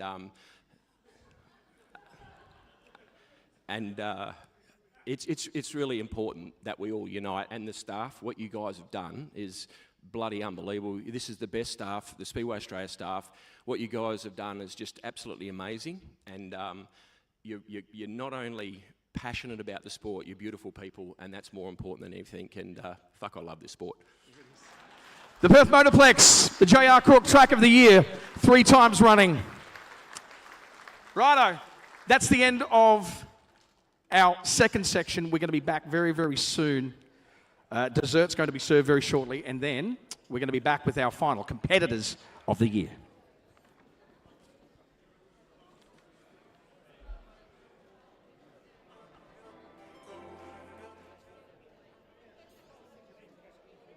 What a moment for Phil Locke. What a moment for Simpson. There is no better sight in world motorsport than the 4-wide salute to you, the fans, right here at Heytesbury Stockfeed Simpson Speedway. The 2025 Mainline Dynalog Dynamometers Australian 360 LS Sprint Car Championship is right here, right now. Hey Simpson, as they make their way down the main straightaway 4-wide. Can I have some noise, please? Great job. Hey Simpson, stick your hands in the air and wave them around. And it's time to saddle up Simpson, because here we go. The Australian 360 LS Sprint Car Championship is underway. Presented by Mainline Dynalog Dynamometers. We are green. The first of 40 laps underway here at Heytesbury Stockfeed Simpson. Speed and we'll go red. Massive. Daniel Storr in the 43. Whew. Buckingham as well involved. Tied up, yeah. We get back underway for the National 360 LS Sprint Car title, and Milburn puts it to McHugh down the back chute. Into 3 they run for the first time. Tate Frost solid in 3. They get a little rock and a roll as here comes Lockie. McHugh like a thunderbolt, got a beautiful launch Dennis off turn Jones number 4, will and we bring the go yellows on. yellow, Yeah. yellow, yellow. Dennis Jones has just backed it up into the middle of turns 3 and 4. Dang, you don't think that too was a bullet off turn number 4, didn't they? Keep an eye on Veal, Hickman. There's a lot to play out yet. Restart of the main straightaway, we're back underway. Milburn will put their head down. You know, with a single file restart here at Simpson Speedway, it's a long conga line. He'll approach back markers very quickly as Jock is not mucking around. He's gone to P2, goes by McHugh in the 2. Here comes Tate Frost, the 88 car into the top 3. They work the main straightaway. This time 3 down, 37 to run. Still Brett Milburn out in the bottom lane. He works out of turn 2 down the back chute. Clean air is your friend here at Simpson Speedway. Look at it lay on the right rear as he works through 3 and 4 that time. Goodyear is hauling him in. McHugh's coming back at 3rd place, Tate Frost. Young Tasmanian slips up track. That allows Lockie to go back by. The blue number 2 to the top 3. Bumps Tate Frost to 4. Lockie McHugh not too far down the track either, so your top 3 are bunching up with this lap traffic. A fair way back down the track to Tate Frost. Jamie Veal back there with Rusty Hickman. Rusty Hickman, Jacob Smith and Ben Morris duking it out back there in the field as well. But up in front, your race leader, leading the way, is Brett Milburn. And he's just trying to pluck off these lapped cars. Just having a bit of trouble, and that's bunched these top 3 up, Gavin White. Yeah, no doubt. Nose to tail, effectively the 17 is the meat of the sandwich between 2nd and 3rd. Milburn and the I Dig It. Millhouse Fabrications, Par Motorsports. Number 68 continues to lead. Inside of 30 to run. Jock Goodyear, the reigning champ, runs the 25 car deep into 3. They work the main straightaway. McHugh's in hot pursuit. Then the 17 in between 3rd place and 4th. Tate Frost starting to look upstairs. Then it's Veal. We continue to work traffic. Got it very wrong. Rejoins right ahead of your race leader. Boy, you just had to breathe the throttle ever so slightly. Here comes Jock. Here comes Lockie. Into that tight turn 3 and 4 one more time. Back to the main straightaway. We are officially halfway home. 20 to run. Yeah, 20 laps to run, and we're leading. We've got that bunched top 2 or 3. Tate Frost not too far behind either. New race leader. Yeah, Jock's gone past. So Jock takes it up now. McHugh all over the tail now of Milburn as well. So Milburn got his hands full, trying to hold out McHugh. McHugh blasts by on the inside. So your new race leader, Jock Goodyear. McHugh out and trying to chase down Jock. Back to 3rd now, Milburn. Tate Frost is in 4th. Further back we go to Jamie Veal. He's got the lap car of Ross to contend with. Rusty Hickman blasting by, trying to get on to the tail tank. Unfortunate for Jake Smith, he's pulled out in the V72. Your race leader, Goodyear, leading the way nicely, but he's got McHugh for company, and he's got a stack of lap traffic up ahead. This lap traffic, McHugh goes by on the inside, down through turns 1 and 2, and so Jock back to 2nd. Lockie just has to be a bit more decisive through traffic. That's what's brought the leaders undone so far. Lockie McHugh comes up and he's trying to get by on Mitch Smith, the lapped car. Jock's coming up again on the tail tank. Down through turns 3 and 4 they go. Brett Milburn trying to buy back in. Veely has just started to wind into this nicely as well. Jock trying to hang tough. He clears him as well. With 10 to run, boy, we are winding down. Huge thanks to no, Jock's overcooked it. Goodyear got sideways in turn number 2. We stay green momentarily as the 70 car is off the pace. We'll go yellow, yellow, yellow. Wow. Unfortunately, yeah, it is unfortunate, but just overcooked it, did Jock, and made the contact with Matty Simmons, which brought the yellows on. And also the shame in that is it doesn't help Matty Simmons, unfortunately. No, to not sit at all. this one out, we just sang the praises of the entire Simmons family and what they've contributed and continue to do so today. So the field rolls on by. Boy, it's a long way from the back. You feel for Jock. Brett Milburn sits in 2nd. Jamie Veal, Tate Frost, Rusty Hickman back there. Daniel Pesca, further back to Ben Morris. The NT 20 of Will Carroll, rather. Sits back behind Morris as well. Further back to Brendan Gurin, but Lockie McHugh starts to pull away from the field now, really starting to exert the dominance. And the V2 looking really strong out in front. Here comes Jamie Veal up on the inside, trying to have a shot at the V68 of Brett Milburn. He's really starting to turn the wick up now on the 35. Jamie Veal in third. They look pretty settled now as Lockie takes the white flag, and he's on his last circulation now in the V2. Just gets by on Dennis Jones. Had a little bit of a moment behind him, but the V2 of Lockie McHugh will be your new Australian 360 LS Sprint Car champion. He'll take it ahead of Brett Milburn, Jamie Veal, Tate Frost, Daniel Pesca, Rusty Hickman. Come on, Charlie. He's just waiting for Charlie to come up and do a celebratory wing dance as the new 2025 Mainline Dynalog Dynamometers Australian 360 LS Sprint Car champion. And hey, Simpson, how about some noise for your Australian champion, Lockie McHugh? You don't think Charlie's pumped up? Heck yeah. Don't fall, Charlie, whatever you do. Yeah, it was tough, let me tell you. I kind of expected the track to go back away after that rain, but yeah, it just sort of chopped up and got heavier as the race went on, and yeah, I had a bit of a handful. I was definitely a lot tight, but yeah, just happy to go back-to-back for Domain CNH Trucking, and yeah, looks like I'm making a habit of taking Australia ones off Jock. Yes, it is. I've got to be honest, that was more like an Archer field back in the day when you had the Family Run 23 car, and that's what it reminded me of. Yeah, definitely.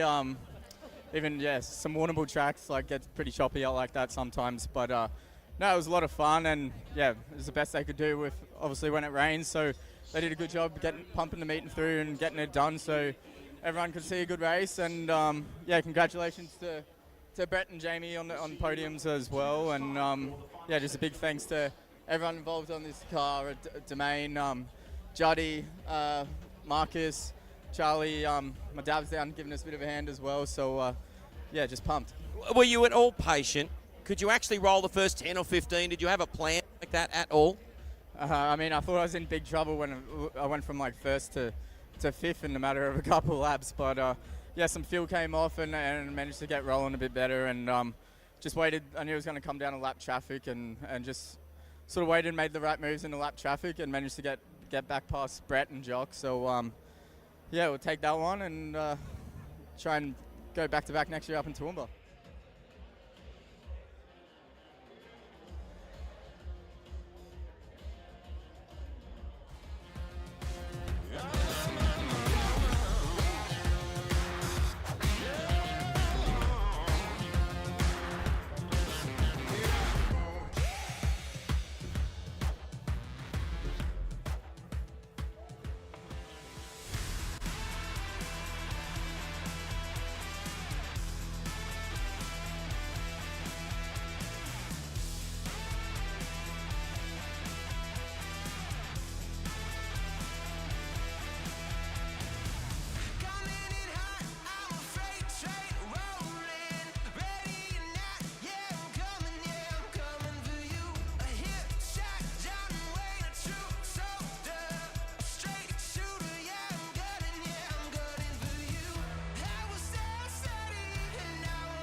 Yes, welcome back to the MCG. Dino. Well, it's been a long night, mate. Just got to watch those flash frames there, Paps. Alrighty. Everybody's out the back there. We're going to make a little bit more room so I can see a lot of people out the back. So what we're going to do, this is what I used to do. Here's a quick tip for anybody who's a commentator who does presentations and not enough people are there for presentations because they're putting their car away. what you do is the crowd that is there, you get them to applaud, and that makes everybody else go, oh, it started. Ready? On the count of 3. 1, 2, 3.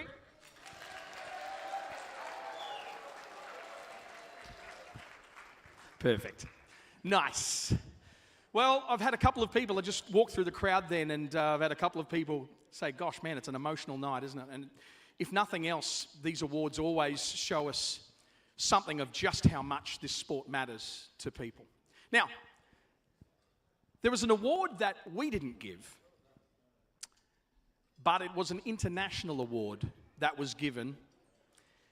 And I'd like to welcome our good friend from My Race Pass to come up with something. Please put your hands together, ladies and gentlemen, for Mr. Josh Holtz from South Dakota. Oh, you could do better than that, Australia! My Race Pass, of course, bringing us the live stream. A big hello to everybody on the live stream. Turn to the camera up there, the Clay Per View camera, and give everyone a big wave. He's going to pull a wide shot, and we're going to go very, very, very good. Mate, thanks for coming up. This guy is officially part of the Australian Speedway family now, and we just love him. But, mate, obviously My Race Pass is totally on our radar now, and you're around for a while to actually meet people, yeah? I am. This first trip, I'm here 2 different times this year. So I'm here now. I got to go home the 11th of July. I'll be home for 3 weeks. I got my company Christmas party the week after that. And then I come back here about the 4th or 5th of August. I'm here for a couple months. Oh, wow. Okay. So you say, hang on, Christmas in July. Yeah, because he made a vow that he would never spend Christmas away from his family. So for his company, which is what, how many employees? Just under 30. Okay, so 30 people from across America all come to his place for Christmas in July, and that's how they have their Christmas party, which is really, really cool. Who are you wanting to meet while you're out here? Everybody. I mean, when I was out here, I came out here last November, and I was here for almost a month, and I was at the ADL 500. Such a fantastic event that was. We don't have anything like that in the States. So that was my kind of my kickoff thing for the time coming out here. But I think I met with nearly 50 racetracks, and it was all really exciting, and just kind of learning a little bit about how Australian motorsport is. And there's little differences to the States, but really at the end of the day, the racing's all the same. And the people here are just amazing. You know, it's been so much fun meeting so many people here. I mean, I've been here for 3 days. I've met more people in the last 3 days than I have, you know, for, I don't know how long, but it's fun being here. It's fun being a part of Australian Motorsport. It's fun being a part of this banquet.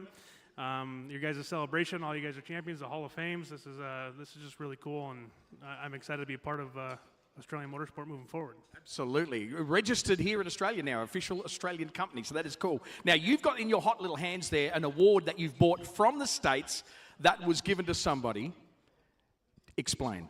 So I've been a part of this, it's called the RPM Promoters Workshop. We meet together twice a year. Reno in like end of November, and then Daytona in February during Speed Weeks, during the week of the 500. And a good friend of mine, Joe Scott Nicky, bought the show 5, 6, 7 years ago. And it's a place where it's a 2-day event, and promoters from all over the country come to these events. Reno, you might have 60, 70 racetracks that show up. Daytona's a bigger one because everybody wants to be in Florida in February because that's our winter. And but there might be 150 organizations that are represented at that place.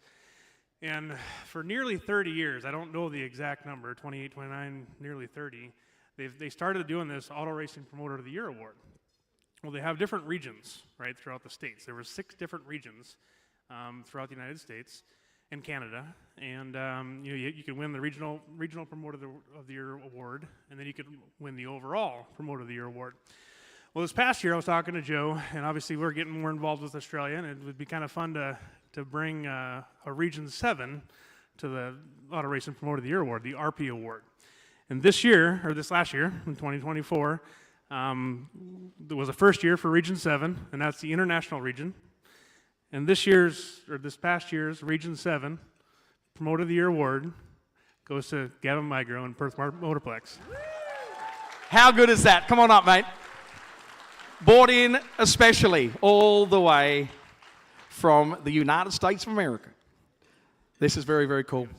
Yeah. What's really cool about this event, Gavin, or this award, Gavin, is it's voted on by the peers, so fellow promoters across all the United States votes on this. And Region 7 was the new one, and you got voted on by all the track promoters across the United States. That's really cool. Congratulations. Cool, thank you. You're going to tear up again? I'll try not to. I now know what Region 7 means. International Promoter of the Year is not lost on me to have that. I mean, my father got he got acknowledged by the then the American, like when Knoxville were doing it as well each year. So that's pretty cool from our family point of view.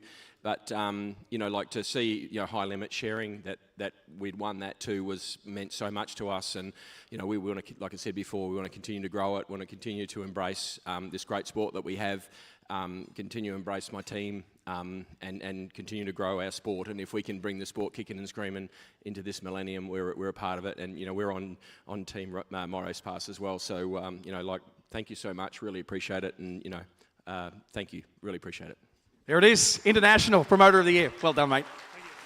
Put your hands together also. Josh Holt, grab his phone number. Have a chat. If you're a track promoter, whatever you are, whatever organisation, club, he can help you. They've got a resource for you, regardless. Now, are you thinking, I don't run a track, I don't do anything in Speedway, I'm just here? Well, you can actually win something tonight because our good friends at Gallagher have given us a $500 door prize. And it has just been sent through by Mitch, who has spun the electronic wheel of every name that's here, minus the staff. And the winner of the Red Balloon $500 voucher door prize, thanks to Gallagher, is Crystal Hayden. Where's Crystal? You don't have to make a speech, Crystal. I can come and see you later if you like. It's totally fine. Where's Crystal? Great, excellent. I'll come and see you soon. There it is. Congratulations, Crystal Hayden. $500 thanks to Gallagher. A big round of applause for Gallagher, who have been so good to us and looked after us really, really well. Okay, people have been talking about emotion. This is the one that's going to strike. Last year, the staff started an idea at the awards that it's time for us to not just honour those who are with us, but also honour the ones that we've lost in the previous season. We thought when we first started this project, we would just go, the 9 staff or 8 staff would go through their social medias and we would cover pretty much the whole Speedway community with our social media in our own personal pages, and we would see whoever may have been passed away. And we were really, really surprised because last year we ended up finding 56 names of people who had left us and is no longer on earth to be a part of our sport. So we thought we're going to do it again. We got so many emails and so many people say, thank you so much for honouring my dad. Thank you for honouring my auntie, whatever. And so we decided we were going to do it again. Just being realistic, for some reason, we've lost way more in this final season, this in 2024-25.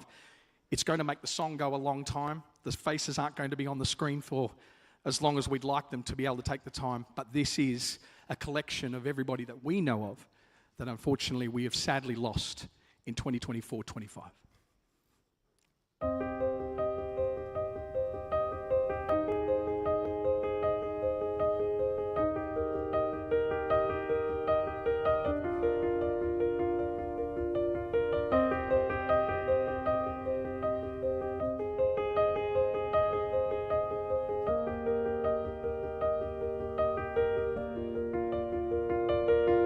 There's an old guy leaning on the fence just watching. He's staring through the catch fence mesh, can see some things the others can't. The younger racers pay him no attention. If only they could understand, nowhere to race without this man.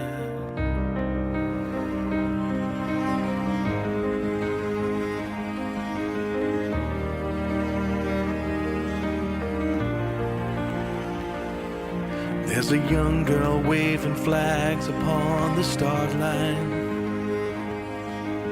Weekdays she works to earn her pay.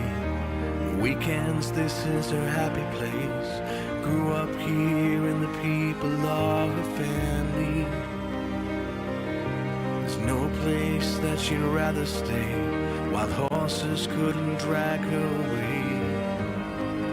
The season will feel so different now they're gone.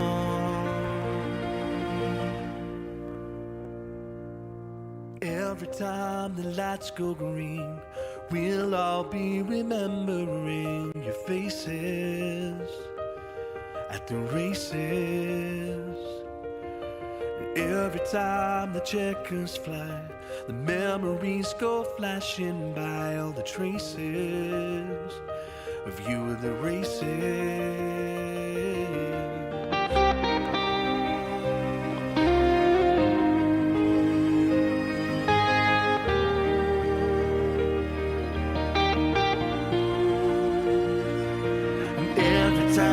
Lights go green, we'll all be remembering your faces at the races.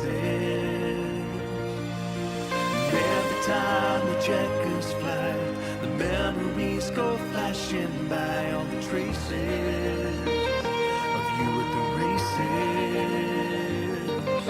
And every time the lights go green, we'll all be remembering faces at the races.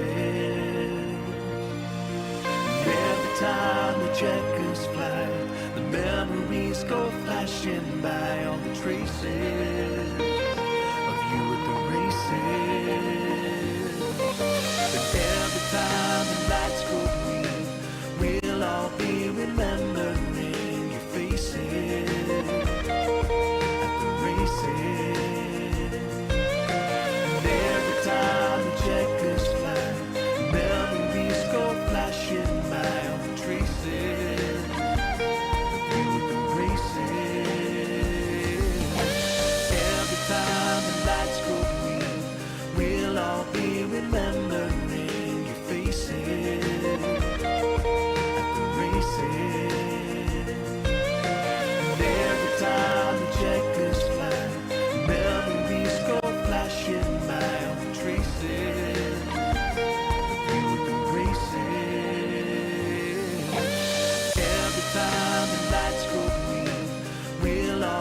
Remembering your faces at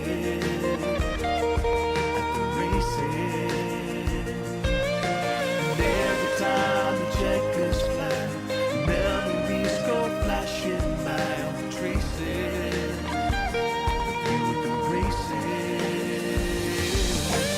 Every time the lights go green, we'll all be remembering your faces.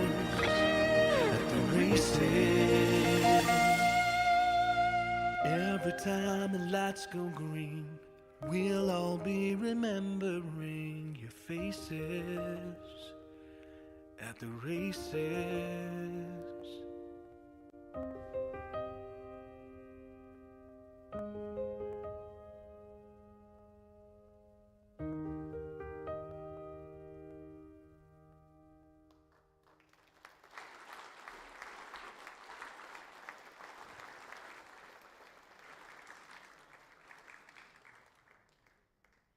So, let's move on to, it's hard to move on from that, isn't it? It is hard. It's just difficult, because that, to me,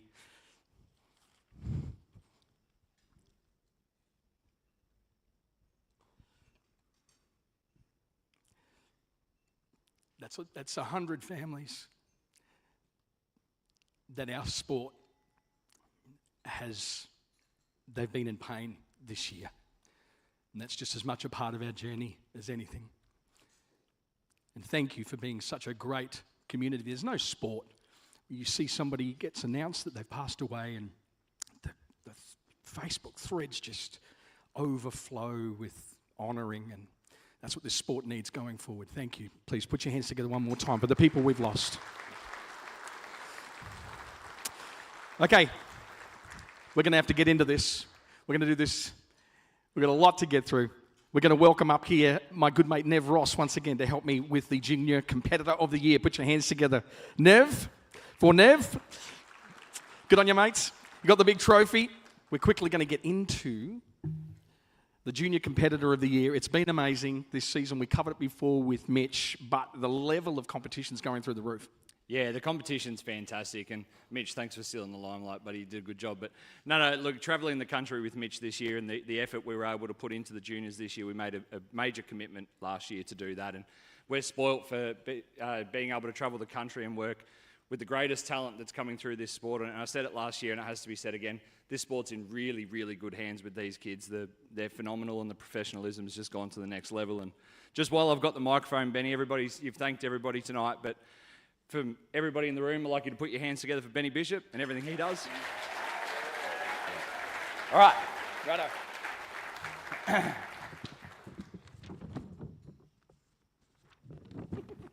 Give you the right one at least. You're on. We'll do it live. All right, Junior Competitor of the Year, the finalists are Cody Malley, SKAA Karts and Junior Formula 500s from Victoria. Harrison Perez, SSA Junior Sedans, Western Australia. And Rusty Ponting, Junior Formula 500s in Victoria. And your winner is? Harrison Perez. Yeah!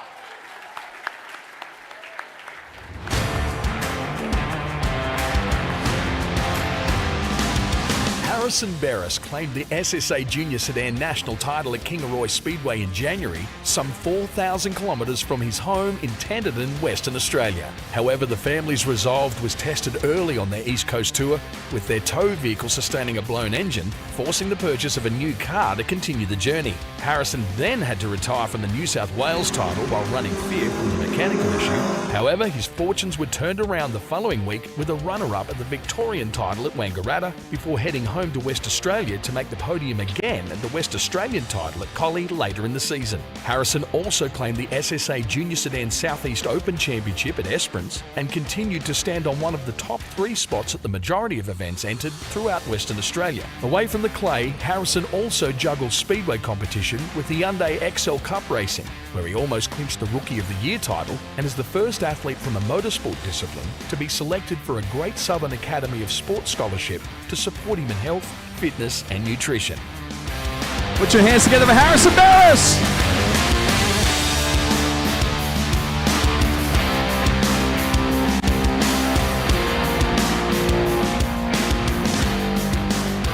Congratulations, bud. That's cool, hey?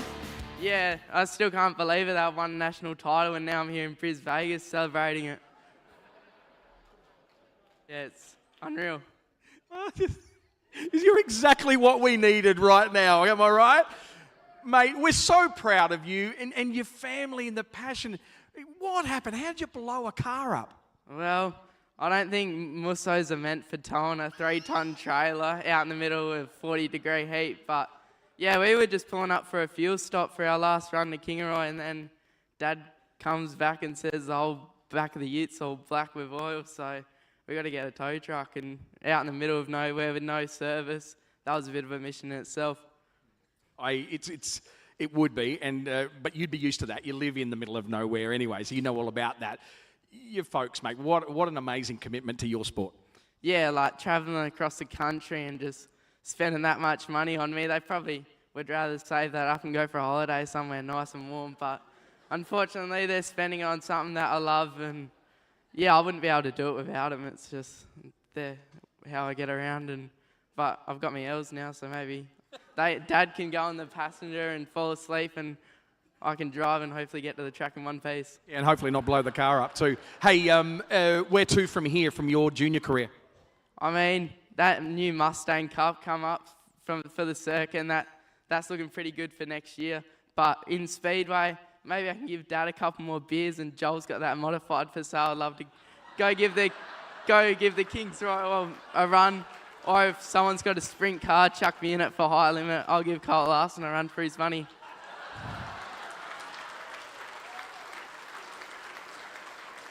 Oh, I knew he was going to be good. You've got some people to thank. Yeah, the Great Sons Sporting Academy. Like, I don't really go to the gym that much because I've been busy travelling around, but I might have to get back in shape if I want to start wheeling a sprint car or modified around. Lee from Maryborough Towing, without him, the Mirage would have been hooked up and we would have been coming to Kingaroy in it, and without him, we wouldn't have made it. Boyd Earth Moving, they're not in the car, but they're still He supports me everywhere. I write signs, making the car come $1 million. Paul Bowman for giving us an absolute weapon of a motor and helping me and Dad get through it. I mean, obviously, Mum and Dad, without them, I wouldn't be able to do what I love. There's so many more people, like Speedway, Kingaroy. They were massive help. They gave us a car to run around in while we were still trying to figure out what we were doing. Without them, they were just massive help for us. There's so many more people, but yeah, Kingaroy's the main one. The whole committee and everyone. So opening, felt like a club I could be with. Albany Speedway, I don't race there much because track's pretty average, but that's sort of where I found where to learn, and yeah, it's just, I can't believe it. It's brilliant. Harrison Barris, your Junior Competitor of the Year. All righty. We love you, Albany. We love you, Albany. We actually do. All right, let's bring Michael Braggs back up. And he was actually on his way to go to the Speedway Kart National title, but that one got severely rained out. So we're going to get straight into the Karting Competitor of the Year. Everybody just keep your eyes again on Lee Hanacek, because whoever wins this, he's going to be taking names to try and poach them to go into circuit karting. I know it. All right, you got some finalists for us, mate? We do. That was a hard act to follow, that one. The 2025 Karting Competitor of the Year finalists are Kai Malley, Victoria, Ashley Moller, Queensland, and Cody Malley, Victoria. And the winner is, for 2025 Karting Competitor of the Year, Cody Malley. Woo!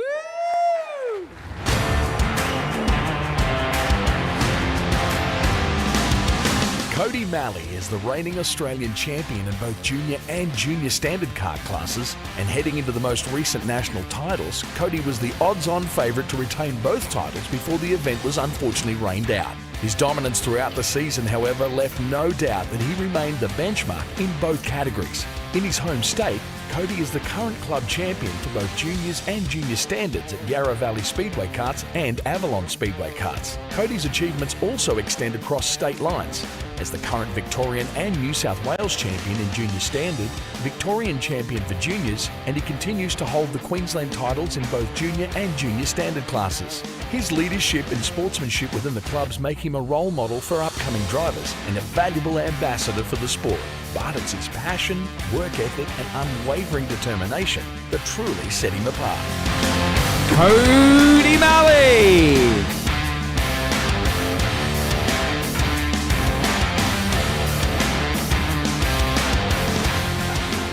You beat the brother. Finally. Mate, that's pretty cool. Come take a step forward here. This whole karting thing, right? So you've mastered that, but you're in a couple of different race cars now. Yeah, we've made the move to a Junior 500 while still supporting the karts. We love what they are, and it just keeps my racecraft up. But it was great. We got some success in the 500. Obviously, that was from the karting. It built my driving up from since I was younger. I think it's such a great class to get into. When you first start off, any type of kart is great. And yeah, thanks to Speedway Karts, it's led me into Speedway Queens and everything else. It's been amazing, actually. You know, I've been making a couple of jokes about my mate Lee Hanacek from Karting Australia over there, but it actually makes me think we should scrap this idea of not poaching you. What if we actually did start doing a little bit of a trade deal between Speedway Australia and Karting Australia and started taking the top 5 and putting both of them on? Could that work? Maybe, we'll see. I was speaking to one of my mates from school. He does asphalt karting, and he wants to have a shot at my stuff, and I want to have a shot at his stuff. Oh, okay, who thinks that's a good idea? I reckon we should follow that up. All right, mate, you've got some people to thank, and I know your family's so special. I'd just like to thank Mum, Dad, Kai, Gary, everyone that helped us along the way. I was never really good when I first started. I think I started about 9. I was cutting across the track, had no clue what I was doing, but really thanks to Dad and Kai, they kind of just led me into success. Kai having big success before me. Big thanks to Kai, really. It all started in Tamworth. New South Wales title. I was always fourth. I was always missing the podium. I was like, what am I supposed to do? And Kai just gave me the few wise words, just if there's a car in front of you, you have to drive harder. And so basic, but it helped me so much within the 500 and the Speedway kart. So good, mate, so good. Ladies and gentlemen, your Speedway Karting Competitor of the Year. Put your hands together for Cody Malley. Good job. How good's these young guys coming through? All right, we're going to bring up SJ to help us present the Modified Competitor of the Year. And this, of course, covers all the different modified divisions, not modified sedans. It covers dirt modifieds, mod lights, legend cars. What am I forgetting? There's another one as well. What did I say? Somebody's not helping me here. But anyway, there's those. There's 4 all up. But anyway, come on forward, mate, and tell us who our finalists are for Modified Competitor of the Year. Okay, so the finalists for the 2025 Modified Competitor of the Year are Kevin Britton, V8 Dirt Modifieds Queensland, David Clark, V8 Dirt Modifieds Queensland, and Rob Rawlings, Legend Cars New South Wales. And the winner for this year's Modified Competitor of the Year is Kevin Britton. Woo!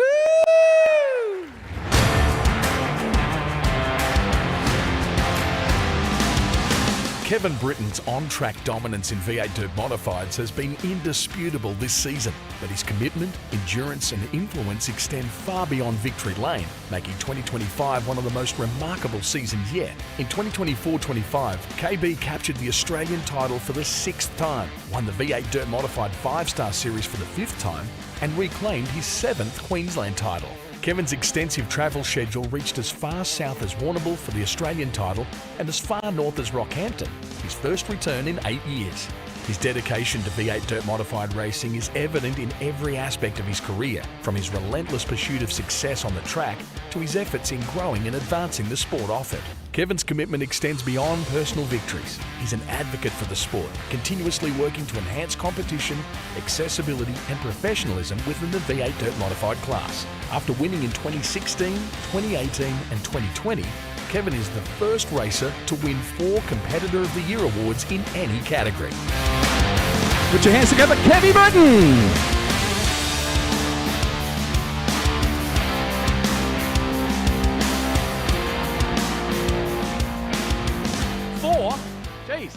Mate, this is impressive. And I've got to tell you, this is one of the guys that I actually had the privilege of making the phone call to. And this is a guy who's won so much stuff. I was actually really taken back by how grateful you were for this award. Why does it mean so much? It's just, honestly, to be voted as Competitor of the Year award is just absolutely amazing. Like, you can't put in the words, and the effort we've put in, especially over the last 5 years, like when COVID hit was kind of the end of the Aussie title reign that I had, and kind of down the dumps there for a long time, and just kept working, and eventually we were able to get back to our winning ways and be able to have some more fun. Yeah, you do, and I could see that you're enjoying it as well. My little brain fade before, of course, I was forgetting about AMCA Nationals, which are coming into new management and everything. You've had a couple of steers in AMCA Nationals, not last season, but the season before. That's a cool starter category too. Yeah, definitely. I love the AMCA Nationals. My brother started racing in them when he was younger, and yeah, I sort of missed that step when we went straight from juniors to a V8 Modified, but yeah, it was great to be able to go run an AMCA, and big thanks to Kevin Stowe for all the help he's given me and letting me drive his car, and all the help he gives me with my racing now provides us a truck to travel around Australia in, and yeah, it was really good fun. Dirt Modifieds have been in the headlines today. We've 2 Hall of Famers. We've got Tim Morse here as well to be here to see you get this. It's such a cool class. It is. Honestly, like, I've driven sprint cars, I've driven late models, AMCAs, a couple super sedans, and just the way the attitude of the modifieds is just absolutely amazing to drive them. Like, they're a real driver's car. Like, you got to get up on the wheel, and the thing's got a lot of attitude, left front foot 2 feet in the air, and you're just hanging on and having fun. Really good, mate. So good to see you win this again. Some people to thank. Yeah, big thanks to the family, my girlfriend Hayley and my 2 boys at home, my mum for everything she's always done for me, Potty and Luke, my crew team. Like, a lot of the times just Potty and I cruising down the highway together to go racing down in Victoria or somewhere. So it's just big thanks to everyone, all the sponsors that help out. We got a massive team behind us, and we got a few great sponsors coming on for next year. So it should be a really good year. Here he is, Modified Champion. He is the Competitor of the Year, Kevin Britton. Excellent. Alrighty, we're now moving into Open Wheel Competitor of the Year. So we're going to ask the magnificent Elizabeth Weaver to come and present this one and tell us who the finalists are. One more time for Liz Weaver, please.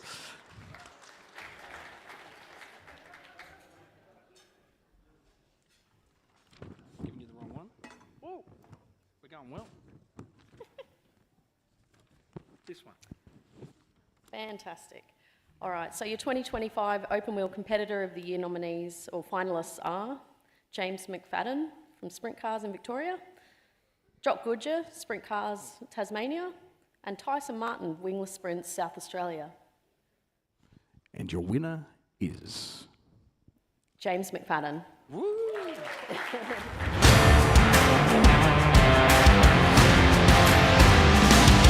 Returning to Australia in dominant form for the 2024-25 season, James McFadden made history by being the first driver to win both the Grand Annual Sprint Car Classic. The PCB Hot Wheel number 23 of James McFadden is now a three-time Classic champion.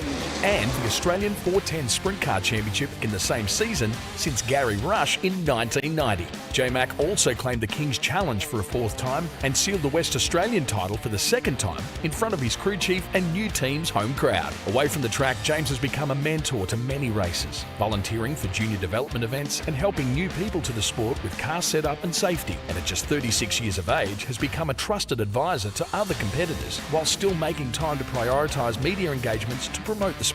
Since first winning this award in 2017, James has become an established name in international sprint car racing, and immediately on his return to living in Australia, has regained the crown as Australian Speedway's Open Wheel Competitor of the Year.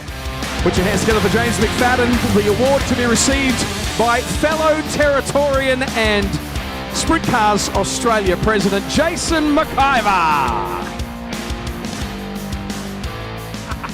This is fantastic. You're the right person to accept this on his behalf. He's only just got back from the States. What did he get? 4 wins in the NARC, the NARC series. It's out of 5. Pretty impressive. Yeah, it is. It's a tremendous return to form for James. As you know, he came home after a really long stint doing the outlaw stuff, and he's just came back with force with that with the Brady team from WA. It's been fantastic. It really has been amazing, and he's made us proud, of course. He's done a really good thing. One of the other things, Jace, that he did that we noticed in quite a few of those videos is he has made the shoey quite famous. And we're expecting... Not a chance there. Here he is. Who wants to shoe off? It's Territory. Shoey. Mate, you are on national television right now. Oh, yeah, fat chance, guys, yeah. Oh, what? Shoe off, come on. No, it's not. Come on, the shoe has got to come off, right? Unbelievable. McFadden to be home watching is waiting for you to do it, but you didn't. Yeah, well, I am the J-Mac Timu, so I'm not as good as the original. How about we do this then? Right, okay. And you go, oh no! It's not sealed. It's there it is.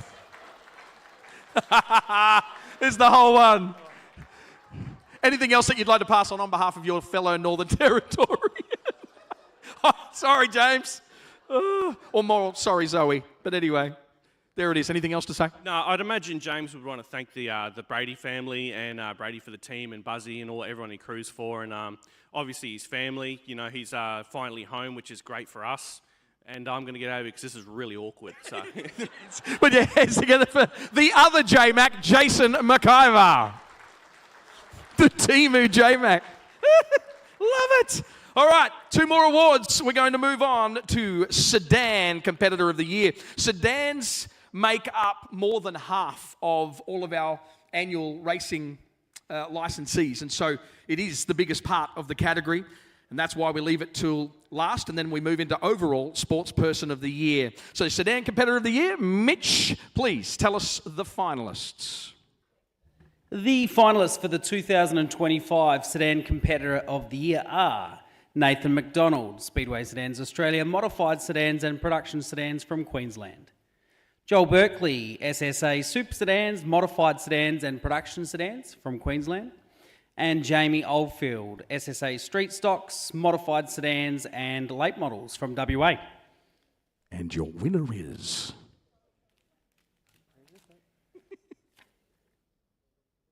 Your 2025 Sedan Competitor of the Year is Joel Berkeley, Queensland.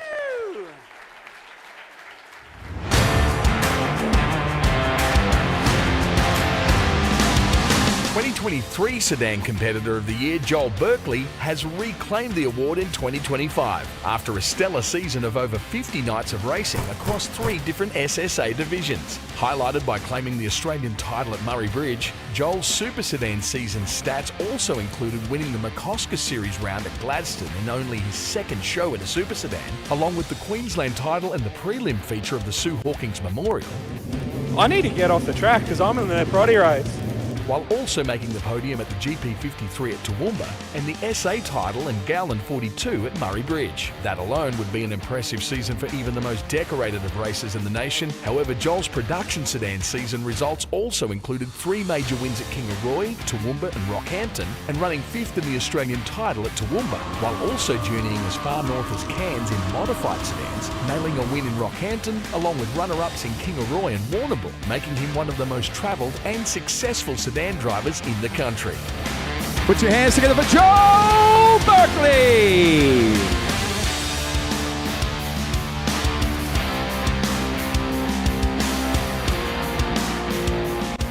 Geez, you're a talented fella. Oh, yes, guess you could say that. But yeah, I've just had a ripper year, I guess. It's been cool.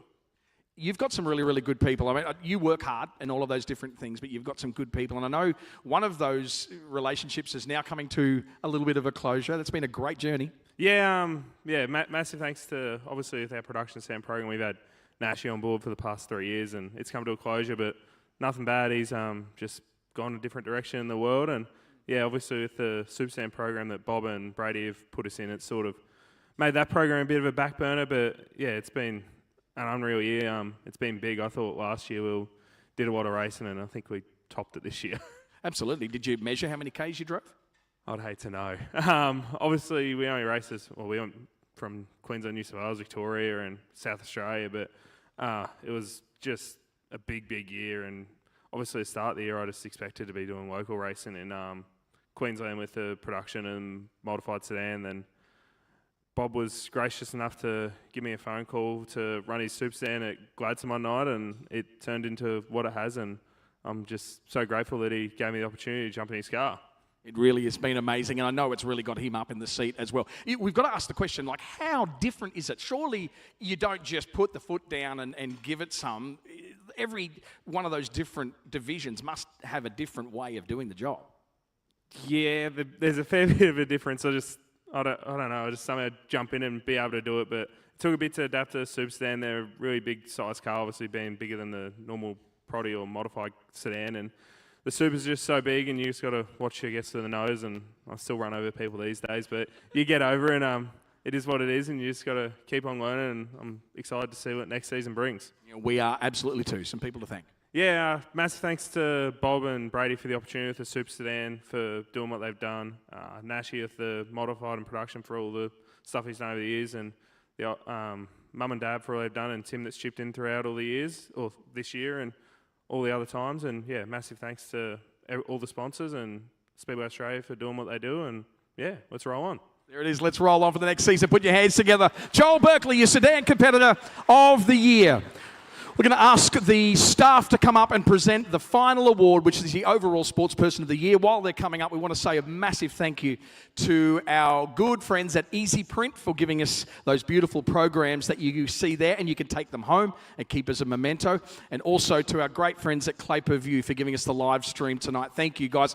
The vast majority of the vision that you see on these videos, the vast majority of the vision actually comes from stealing it off Clay Per View, and so we're just so thankful for what you guys have done for the sport. I heard someone going psst like that. If I missed something, or we're all good? Okay, come on up and join us. The final of the award of the year, but can you please do me a favour and thank my amazing colleagues from all over Australia, the Speedway Australia staff.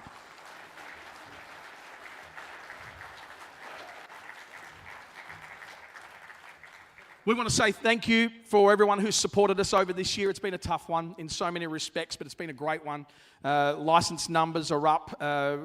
We haven't done the final measurement, but I know that when we did the report at the beginning of the year, we were looking, I think it was a 24% increase in mechanics licenses. There was about 1 or 2% increase in competitor licenses, but then officials were like 17 or 18% increase. And that is way better than pre-COVID numbers, which we thought were amazing. And so it's not just the sport has bounced back, the sport is absolutely thriving with people in it. And we thank you for being a part of that. Please, one more time, the Speedway Australia staff. We're about to reveal, this is the one that nobody knows about except us staff. And this has been voted by a panel that's not staff, voted by an expert panel from all over Australia based on what they've achieved in the 2024-25 season. You might have to take a step aside there, guys, because we're going to have to get ready for a video. I'll do this one myself, I guess. Is that what we're doing? Yep. All right, the finalists for the overall Sports Person of the Year. This is our Brownlow for Best and Fairest. Your nominations are Jock Goodyer, Tasmania, Joel Berkeley, Queensland, and James McFadden, Victoria. All three racers who've achieved a heck of a lot in this last season. And the winner is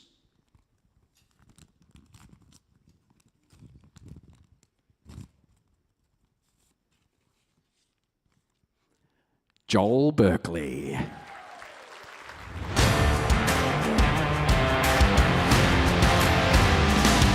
After a stunning season across 3 divisions, Joel Berkeley becomes the 3rd sedan competitor since the inception of the Australian Speedway Awards in 2016 to claim overall Sportsperson of the Year, joining Callum Harper in 2017 and Jamie Oldfield in 2021. A national and state title in super sedans, along with a host of blue ribbon event wins, in addition to multiple victories and podiums in production and modified sedans, established him convincingly as the Sedan Competitor of the Year. However, it was Joel's overall presence in the sport that clinched the overall Sportsperson award. Despite racing over 50 nights this season, the Maryborough-based 25-year-old still maintains his own business, Down Under Graphics, that plays a major role in supporting racers with outstanding vehicle wrap design and application, while also sponsoring clubs and venues with signage and trophy design that have set a new standard in award presentation. In an aggressive sport built on fierce rivalry, somehow Joel still maintains the respect of his peers and fans, cementing him as our sport's best and fairest for 2024-25 and Australian Speedway's overall Sportsperson of the Year. Put your hands together for Joel Berkeley!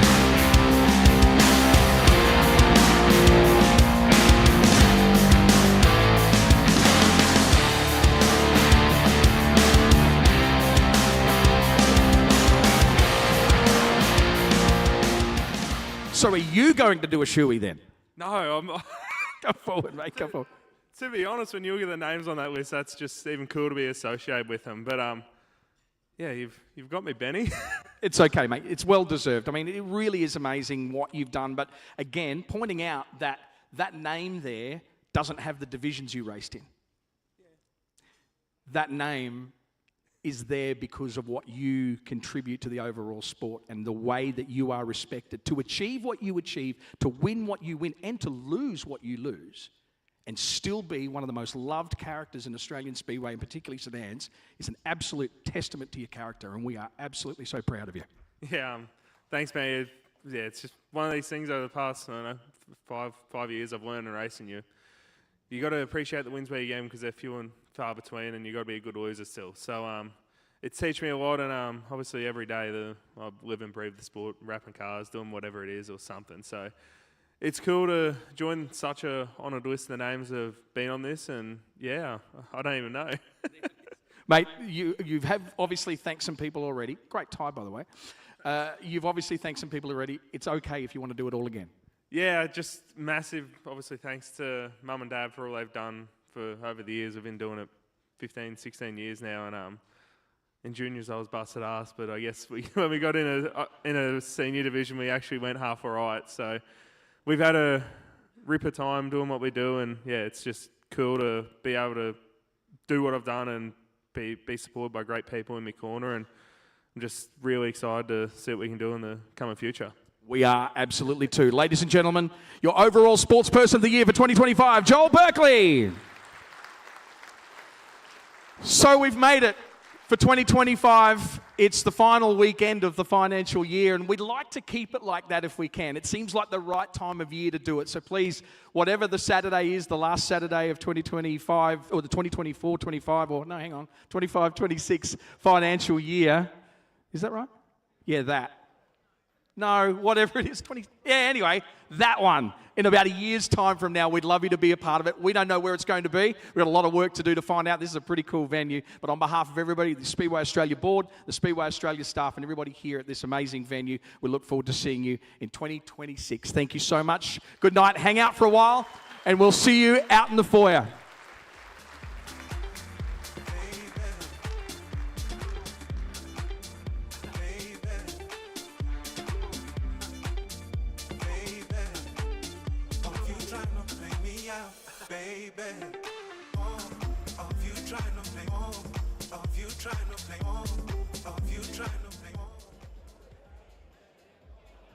Ready for a new kind of race night? The My Race Pass app is now available for Australia venues and events to bring you the ultimate way to follow the action each race night. Event nominations, official grids, live timing, official results, fantasy racing, live announcer audio, and more in the palm of your hand each race night.